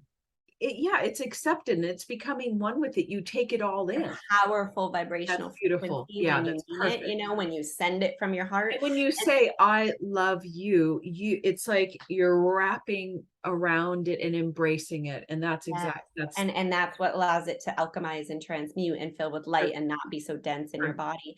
body. But again, like, because and so I learned that modality. Then I learned like some other little things. I learned Reiki, and I learned EFT in both ways, but I don't like it the one way. There was just like lots of little things, Yeah, body flushing, moving. Yoga was really helpful for calming and regulating. But what I realized is that it doesn't really matter what tool, because it's your intention that's making the tool absolutely. move. Yeah. And so I use pure intention now, and like Reiki's beautiful and it's lovely, and sometimes I use it, but a lot of times I'm using higher powered clearings that are coming from source. I'm always connecting to your higher self or my higher self or whoever that I'm working with, and asking, what does this person need in this moment? What would be most beneficial for their highest good and the highest good of all to clear in this moment? And so that way I'm not pushing. I'm not saying, like, getting my mind in it. Like, I think I Yes. know what you need and I'm picking the Exactly. tool and I'm deciding. Instead, I'm very much connecting into like, what is it that is going to serve you best? And so I'm kind of off the hook. I feel good about it. You know what I Absolutely. mean? Yes, And it's not me doing absolutely. it. So I don't have to have any of that like spiritual ego of like, I'm the guru. Like, no. And so what I do is teach people how to harness that power for themselves. So I will help and assist, because there are some things, like I said before, like you need a reflector, you need a Yes. friend, like You you need an asked. intermediary. Yeah, you Oh, can't yeah, see what you can't see, like, especially if correct. it's a part of your makeup from coming in since birth. It's like you don't even know it's there. Yes. So I do assist in that way of getting like the bigger blocks and the bigger things based on what their spirit's asking for. But ultimately, there comes a time with every one of my clients or friends that I work with that they'll call me up and or message me like, hey, I'm having a hard time, I feel like crap, can you help me? And I'll tap in and I'll know, like, time to learn to fish. And I'll be like, you know what, I really can't. Like, have you used this tool? Have you tried this? Have you tried this? And every single time it will be the exact moment that they step into their power and lead themselves. And so, we're moving into this new world, right? And it's a different paradigm. It's not hierarchy and stepping on everyone to get to the top and I gotta win and it's competition. It's as I rise, you rise. We're all leaders. We're leading leaders on how to be leaders and how to collaborate and how to connect and how to heal the wounds that keep us from doing that because we don't trust each other. And so, yeah, I think the energy work is so important, but I hesitate to say like, go get Reiki Right. certified, Of course. because that's Just not in it. And general that's energy not work. Yeah. Yeah. yeah, Yeah. if something lights you up and Yeah. you're like excited, yes, by all means go learn Absolutely. that tool, because Yeah. tools are helpful. I still grab them, but Yeah. I also know that the power is not in the tool. It's in my own intention and yeah, alchemization Yeah. power. And so that's what I share with people how to do. Um, are there any like did you find the gene keys and or human design? Did you do any work with that? How did you to me you probably it was probably uh, interesting to you, but I don't think you really needed them or So I think I did, okay. honestly. It's these Gene Keys and HD. I absolutely love the system, Yeah. first of all. Like, I think it's beautiful. I think it was important that you noted in the beginning, though, that it's like you don't want to give your power away to any No, system, no, to no, any because guru, it's to so anything. funny. All the gene keys, I mean, the whole system, and Richard Rudd admits this readily, but people miss it that Yeah. the whole the whole the whole idea or concept of the system is to get you out of the system, but it actually creates a system and it Yes. gives you a That profile your ego loves to and attach to, you're because it's left like, and you're stuck in another box. So yeah. it's a great You want gentle to go into it eyes wide play open, play right? with, but then let it go. And Yeah, yeah, luckily, by yeah, the time I found it, I was already in a place of discernment, right? yeah. And so That's what I, I was even feeling. before Yeah, hearing people say that, I already yeah. was doing that. And so what I found was, when I found it, it gave me permission in a lot of areas of my life where I was like, oh my God, I'm meant to be like that. holy shit. like no wonder here I am like hiding this part of myself because I feel like I'm broken and I'm not right. And like I'm literally meant to do that. And so one of the things that was interesting, like that was the manifesting generator, and they have short attention spans. They are into all kinds of different things and it's like super exciting. And then they leave it undone and move on to the next thing. And I have beat myself up my entire life for that trait of like, why can't I finish anything? My God. And I have like, right now in my sunroom, like scarves that are half finished and cross stitches. And you know what I mean? Like I've learned to play piano and learned a song and now I forgot it because I put it down for so long. And it's like, it's been that my whole life. And so finding the gene keys gave me permission to be me, which was like invaluable, right? Because like, and it wasn't like I looked at it like, okay, so this is, and some people do this is what we're talking about. Like, okay, so this is me and this is what I need to do. And this is what, It was more like a very relaxed contemplation of like, okay, well, how does this apply in my life? Because it's so different for every single person. You have the same exact gene key. I have the same exact chart as one lady almost. We're like almost exactly the same and we couldn't be more opposite. My twins, I have twins that were born 30 seconds apart. They're 18 now. Their charts are exactly the same. They could not be more opposite. Nothing resonates the same with them. So it's super interesting. Just take that into mind when you think of your gene keys. But it led me, so gene keys, the biggest thing I got from it is my authority, right? And it's an emotional authority. So I have the most difficult one. I can only ever be 80% sure. Dang it, I want that. I think I'm an emotional authority manifester. 80%. So that explains a lot. Thank you for sharing that with me. So it's like, I get that gut sacral response because I have the defined sacral and I get lit up and I'm like, yes, I'm excited, but I'm not supposed to act in that moment because my emotions are high, so I have to wait anywhere from like an hour to 2 days and then come back to it when I'm in a neutral spot where I'm not in a low and I'm not in a high. I'm just like, okay, how's this feel now? Does it light me up still? And then make that decision. And so that's annoying for me. It's been, but one of my biggest lessons in life, my radiant, is it my radiance? What's on the left? The evolution or left? The radiant. It's patience anyway, is my life lesson. And so of course the emotional authority has given me that. And so what happened is I started to tune in and lead myself from my authority because I wanted to experience the magic that everyone else was experiencing by leading from their authority. And I blew my life up. I blew my life up and I did it consciously. And I took each step for me in my own best interest, self-caring. Like I was in a place where I was ready to blow my life up, but I didn't know that was coming. But and following that strategy really did it for you. And so the thing is like, I will just share if it's okay that, I had an affair on my husband. I thought we were happy. I would have never like, oh my God, the level of unconsciousness to my unhappiness in my marriage is insane looking back, because in the moment, if you had talked to me, you wouldn't have been able to detect it. It was beautiful. We had everything we, wanted. It just didn't make sense.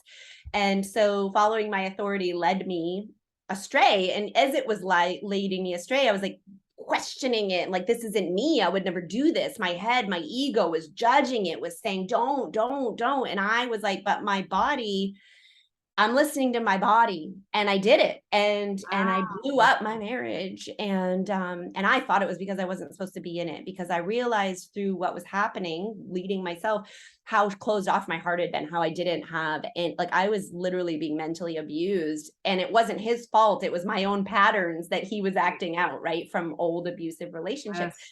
And so it was very much a long journey of self-responsibility in many ways, but also leading myself through heavy things like, being a cheater. Like, that's not me. Like, I would never, when I commit, like, I'm a strong, trustworthy, you know what I mean? Like, loving, would never hurt someone. Like, how could I do this? But I had tried to talk to him so many times and it was a dead end that I was like, I'm just done. And I know if I do this and my body's leading me to it, it must be for a reason. And I know if I do this, I'll be able to get out of it, because otherwise he'll manipulate me and I'll stay always. And so if I do this, it's a deal breaker. Right. And so it was like this weird, do I wish I was at a higher level of consciousness and could have handled this differently? Yes, I do, but I can see that it happened for a reason. Yes. So what happened was, and I'm going to very short, you can buy my books if you want the full story, but a very short synopsis is that, my husband had an ego death. He, was bawling and screaming and crying. I've never seen him like that. I was vulnerably very honest about all of the things I'd been feeling. He took responsibility and was like, he started bringing up things that he did to me that would break me open crying that I didn't even recognize until he admitted. So he, like, Wow. self-responsibility I've never seen from another person. He stood there and he begged me to give him another chance, and I didn't want to, and I was done. I had closed off. It had been a long time of me getting out, right? And so I did. And I said, it's going to take time. And it was, oh my God, like holding my boundaries, being vulnerable, speaking what I needed for months. Right. And he turned into a completely different human immediately. It was like he was a robot, and he was like giving me everything I needed, and all the things we fought about for 14 years. He's just like doing with a smile and love. And I'm like, this can't be real. This can't last. Like, something's got to give here. Like, and so I was very much still like, going through the motions, trying to open, and Yeah. following my body and following myself so strongly. I'm so proud of myself for leading Yeah. myself Wow. through this, because it was difficult and it was hard. I went through shame and I went through judgment and guilt, and those were things that were deep in me that needed to come out, that this allowed. He was able to clear so much that he was able to rise up to a place I've never seen. And he was able to hold that frame. Like, I didn't even, like, I was like, I can't. We would try to get intimate, and I was so shut down to him that it was like, I listened to my body. And I was like, I don't know how long you're going to have to wait, but I am not going to go against my own body again. And so I had a lot of sexual healing that came up during that time. I got to a point where I feel so safe with this man that we have like kundalini moments in intimacy. He like rubs me down and gives me yoga, gives me massages. I'm like living the life of a queen over here. And he's steady. And when I questioned him about it recently, he said it's just, and he said this before, but I'm like, I don't feel like I can ask for more. I feel like you've given too much. And so it's been this beautiful lesson of me learning to receive without strings attached, without obligation, Wow. learning to be interdependent in my own wellness and happiness without enmeshing with him, because I continuously would do that and fall back into the old habit and have to pull myself back by listening to my soul and my heart. It's just been wonderful. And so he said, the other night I was annoyed because he was watching those shoot 'em up movies, and they're always in the background, and I'm just like, and I suppressed it for like 2 weeks, no reason. But like finally I was like, listen, like it's really annoying me and I just got to get this out. It's like, I don't want you to be mad. Like, he's like, okay, I'm going to listen. And I was like, I don't want you to give up what you want to do, because I feel like you've already given up so much for me. You know what I mean? And I feel like it's rude of me to ask, like, I'm just going to go upstairs by myself because like that way you can watch your show. And he's like, no, let me come with you. And I hadn't been feeling good that day. And I was like, no. And I felt like that, like when you get a compliment and you won't take it, and I was like, why am I resisting this? Like, he wants to support me and I'm saying no. And I didn't feel comfortable asking for it. And this is even just recent, and he said, listen, my values changed. I told you this. I realized when I get to my deathbed and I look back on my life, am I going to care that I watched Die Hard for the 9th time? Or am I going to care that I followed my wife to the bedroom and held her hand? And I just was like, oh my God, like I've never felt that kind of love, and I had to allow it. It's been there for me the whole time. And I can't tell you how many things I've seen that like showed me that he's been there to support me and do all this. And He was always reflecting I what you wasn't a do. match. He was always And reflecting it. yeah, and I mean that is such a level of responsibility that is so difficult to see, even when you're in an abusive relationship. Yeah.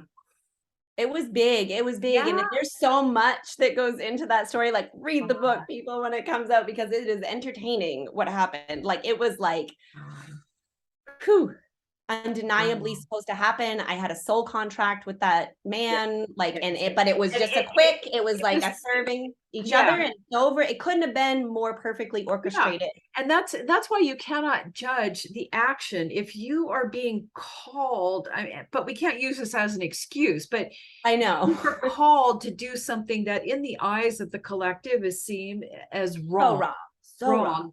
But it was the absolute perfect action that would trigger an awakening in your husband. Any other action coming from higher consciousness or whatever would not have had the same result. So you can't judge even when you're reacting from an ego perspective.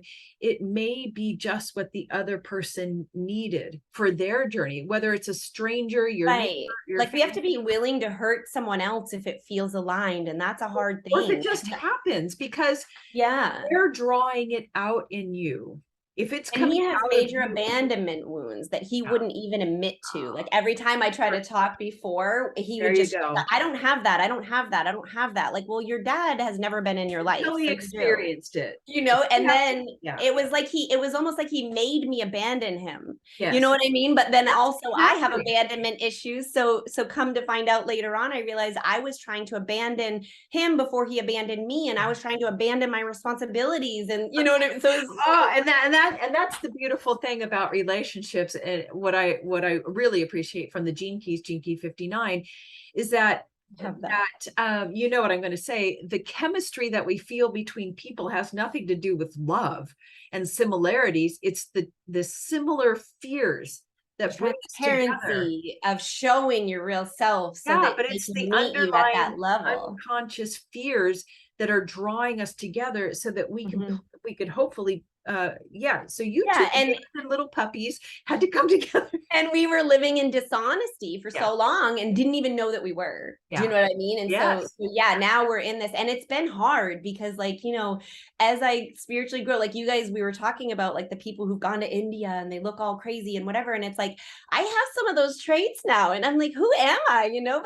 But I'll get like all like, ooh, yeah, feel this song. And my husband's all like, what are you doing? And I'll like, oh, like it's fun because he's trying to grow and he accepts me no matter what now, and I feel safe. So I'll be like twirling in Walmart and just like getting under his skin a little in a good way, but like just loving it. And it's like to be fully accepted, you have to show yourself, and that's really scary. Yeah, really is. Okay, I think we've been going like an hour I and a know. half, and I know people are like, oh my God, people can't even. People are wrapped with attention right now. I They know. love It's it. like I'm afraid to do anything more than 5 minutes video, but I know, uh, but they can put it on the little speed up button. yeah, that's true. Make I it sound yeah. like a chipmunk. So I'm going to just kind of leave the floor to you. Anything that you want to bring up, and I want to talk about, your website, what your offerings are, and I'll put a link to that. Your beautiful artwork, my God, your yoga I mats, love your you. yoga pants, my I I mean, love you. just stunning art, your t-shirts, your yeah. There's all kinds of weird stuff. I'll just I send know, you the just website. whatever. You guys can just go to the shop Yeah, merch so tab and see what's in there. whatever you want to share now. Yeah. Closing it up. I'm complete. Yeah. So Yeah.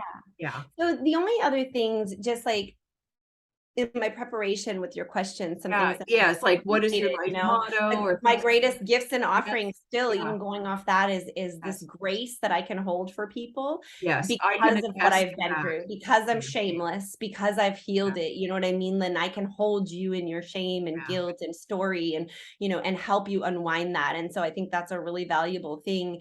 And the open-hearted intimacy that I'm willing to explore with myself in my own relationships, 100%. that ripples out into my work and into my relationships with others, and allows them the power and the ability to step into their own authenticity and be seen, and to feel that resonance that everyone kind of looking for. I have to just say, being on the receiving end of friendship with Kristin and her healing work, when she says, when she says, I love you, you feel total acceptance. And that in itself is so healing. It's addictive. So I could see that she could become like your next crack or your next card. I won't let it happen. Yeah, I know she won't. Send you on your way. I just want to confirm and affirm to people that what a healer. Everything that she's saying is not talking smack. It's true. I really appreciate that. Anyway, sorry, I didn't mean to interrupt. So That's okay. I thank you. And I think it's perfect that you said that too, because it is like, I always hold space in my heart for every single person I've ever connected with, and I truly mean it when I say I love them. I And it's know funny you because do. I never loved anyone before, and it did come. I had to love myself before that was felt, Yeah. and before I even felt comfortable saying it. And so I love that you brought that up. But it is like the most important thing. I perform magic and miracles with my intentions and my energy work, but it's my belief in others and their innate power to do the same. That's really the Perfect. magic, Yeah. and along with, being able to offer those healing frequencies to support, channel information and energy through my physical body to help, and also to support other healers and leaders that are stepping into that with the pitfalls that come along, like we sort of touched Yeah. on. And so I just think that the work is so important heading to where we're headed. You know what I mean? To really get that interdependence, that self-reliance, that self-support, so that you always feel safe within your body, no matter where your body is in space Yeah. and time. And Yeah. that is available, even though our minds are like, feel like that's impossible. And so my business is intentional-energy.com. So I had to put the dash in there because someone had stolen. Yes, I know. I saw that. But it's www.intentional-energy.com. And so you can see a little bit more about me, what I do. Testimonials are on there. And then there's like the shop tab, and you can see all my offerings, and I offer one-to-one coaching, energy healing, customization to wherever you're at and whatever you need. And then I also offer hands-on healing for people that are local, which is just a little faster, a little deeper kind of a result. And then I have the merch tab, like Kat was talking about, which actually was just like such a fun thing. And I just I love the things that I've created, and I won't create things that I don't want myself. And so if you want to take a look, lovely. They are energetic art prints on different clothing items. Like she said, there will be more items coming as I the know. month I want goes. more. I want more sweatshirts. I'm gonna have some Totally. journals, Yeah, some coffee please, mugs. please. I need. We're gonna do all, and if I love it, I'm gonna put it on Yeah. there, and that's just what you get. But my paintings, Oh, they're I very gorgeous. much just channel and connect. And so I have a collection of Gene Keys paintings in the works. I have about 12 out of the 64 finished. And I meditate and lock into the energy of the archetype of the Gene Yeah. Key, and then I just flow and let whatever comes out. And that has been a Those process. aren't yet. Those yet are Those not. are not out yet. Yeah, No, yeah. the And what art you'll about see on my website is not the Gene Key art.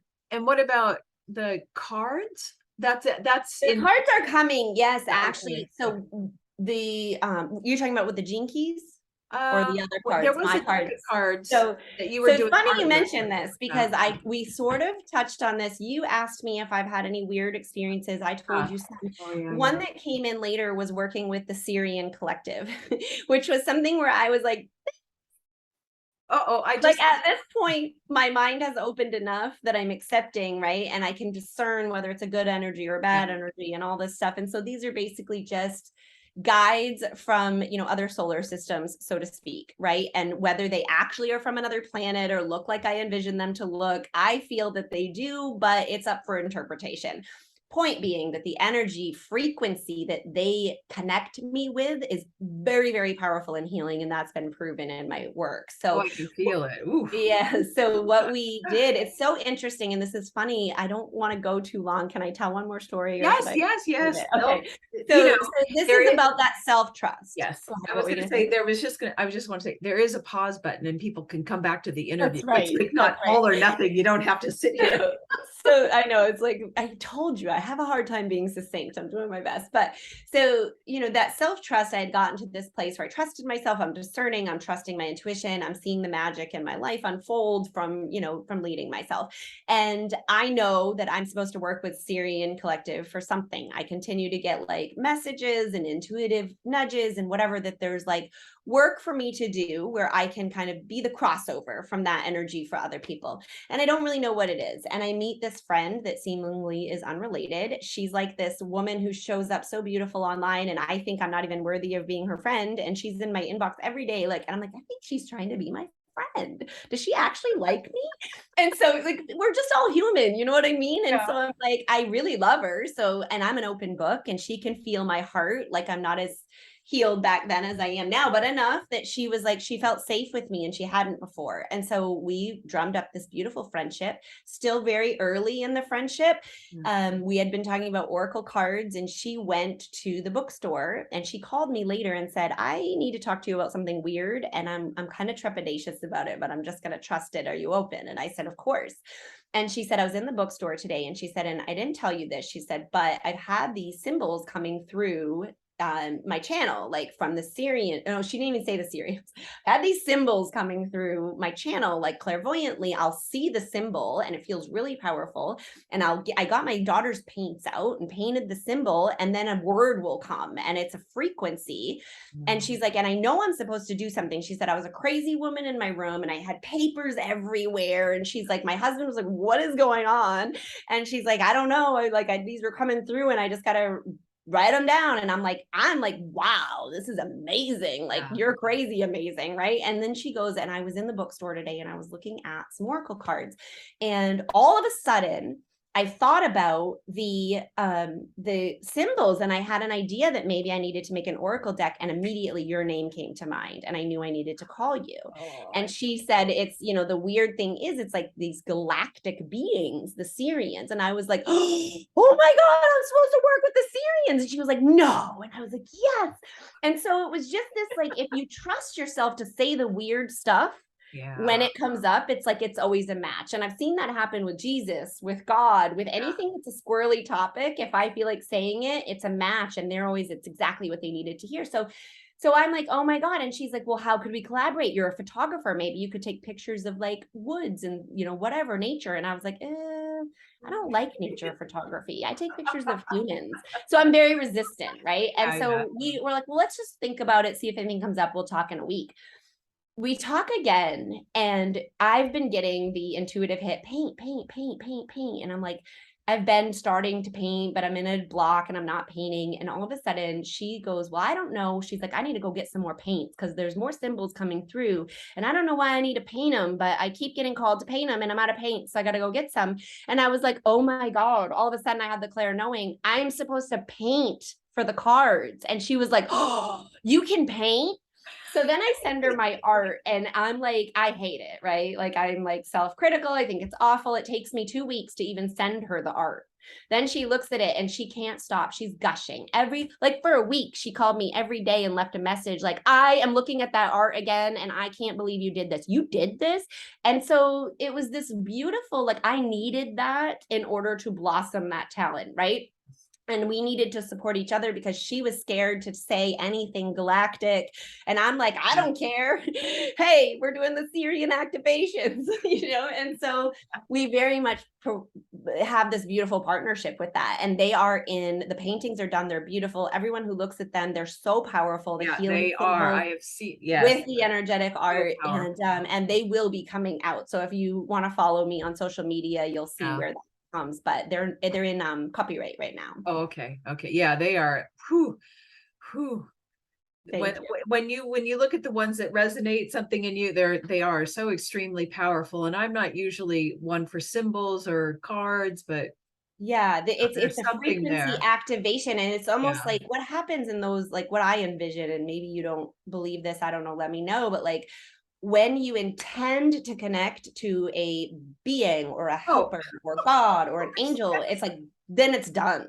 If you believe and trust, and then it's just working that trust muscle to get stronger and stronger. And so we have imbued these symbols, these cards, like we know their power. We've played with them, we've used them. And so now it's encoded in them like it would be in a mantra, like, that's where it's. And so when you look at it, it almost like calls into attention the Syrian being that's going to perform that healing on you. Yes. Or it is the same thing. I use the Hebrew letters, which are symbols themselves, like they're and they call in the helpers of that particular whatever. And it happens whether you intend for it to or not, but to the degree that you can intend and understand the power, then it's like exponential. And bring those symbols into your body, whether that you overlay them into, and visualizing them is so It powerful. is. And with the symbols or activations or frequencies or anything like this, it doesn't have to be these symbols, but anything like Reiki, whatever it is, it's you relaxing and agreeing to receive. That's really Yes, all you need to yes, do is yes. And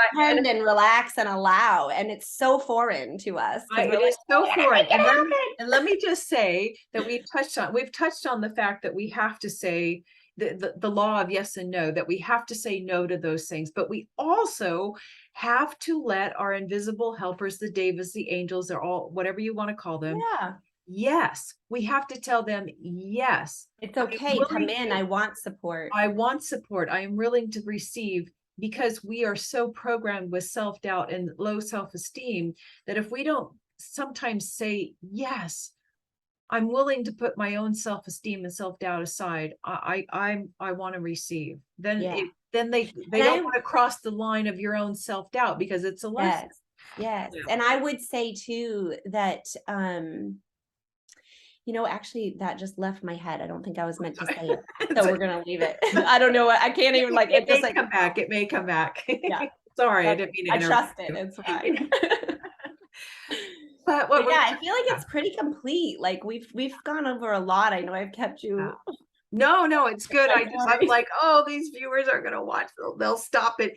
I look at the analytics and it's like, oh, people last less than a minute, and I think, oh dear God, it's okay. You That's know what? okay. It's here for the people that need to see it. And I can't tell you how many obscure books or YouTube videos that Spirit has led me to that no Yeah, one else watched that yeah, changed my I life. know. I So know. it's worthy, trust me. Yeah. So let's just wrap up. So your website, so coaching, healing, you've had miraculous results in your Oh, healing, correct? so beautiful. Yeah, we don't need to Like, tell stories there, but yeah, just literally just beautiful because yeah, I believe in it, I yeah, trust it, I intend yeah, it. And if you're open, so it yeah. is. She is very clear in that, in her connection, and the fact that this is one of the greatest rules. And hear this, healers out there, that if you don't see the highest potential of the person receiving your healing, then really it's a little bit of your own ego trying to send healing energies to the other person. Whereas if you are subtle and open and you're just holding that person in the highest potential, that's where the healing comes from. And you are gifted at that. Mm. Um, Absolutely. It's been a journey and a struggle because it's Yeah. shutting the mind down and Yes. learning through Yes. meditation how to set Yes. the mind aside. And that's the Perfect. trick. Yeah. Perfect. Perfect. Um, Healer, artist, so intentional dash. I will put a link. Okay. And any is there any like the one life motto or thing that is kind of like I mean, it's tough You to say. know, We all have so many. I think the theme of everything I've talked about is the motto. It's the title of the book, like taking self responsibility Yeah. through love and honoring your own needs. Yeah. Self responsibility, like really taking to heart that projector, your mirror, like Yeah. as icky as it is, and as much as you want to deny it, it's never outside of you, no And matter what. what I'm just seeing, like is written like a rainbow over it, is like your motto is I love you. Yeah, I mean, it it's is. not a motto, it's It just is. It's you. powerful. It's where I lead from everything. And Yeah. even in those moments when it feels like my mind doesn't love the person, I'm easily able to unwind those because I've done so much work on it, Mhm. to come back to love. Like even the worst of society, like they're here for a reason. It's because we're unwilling to look, we're unwilling to accept, we want to make it wrong and not experience it. And yeah, Yeah, and it's because going back, when you see even the lowest of vibrations, you're still seeing the highest potential yeah, yeah. that is resting within them. So I think that's beautiful. It's a beautiful place Beautiful. to end, because that's you. That's how I see you. That's how I know you. And I hope that anybody out there who connects with, just know, just see Kristin in that light, and just feeling that within yourself and seeing this beautiful being is healing in itself. So Yeah. okay. I think we're complete. Do you I feel think we complete? are. I feel complete. I feel like this is just like our regular conversations. Like I just love talking to you. I know. We could go on for hours, but okay. Um, so that's it. And thank you very much, Kristin. And until next time, and I will stop the recording. Okay.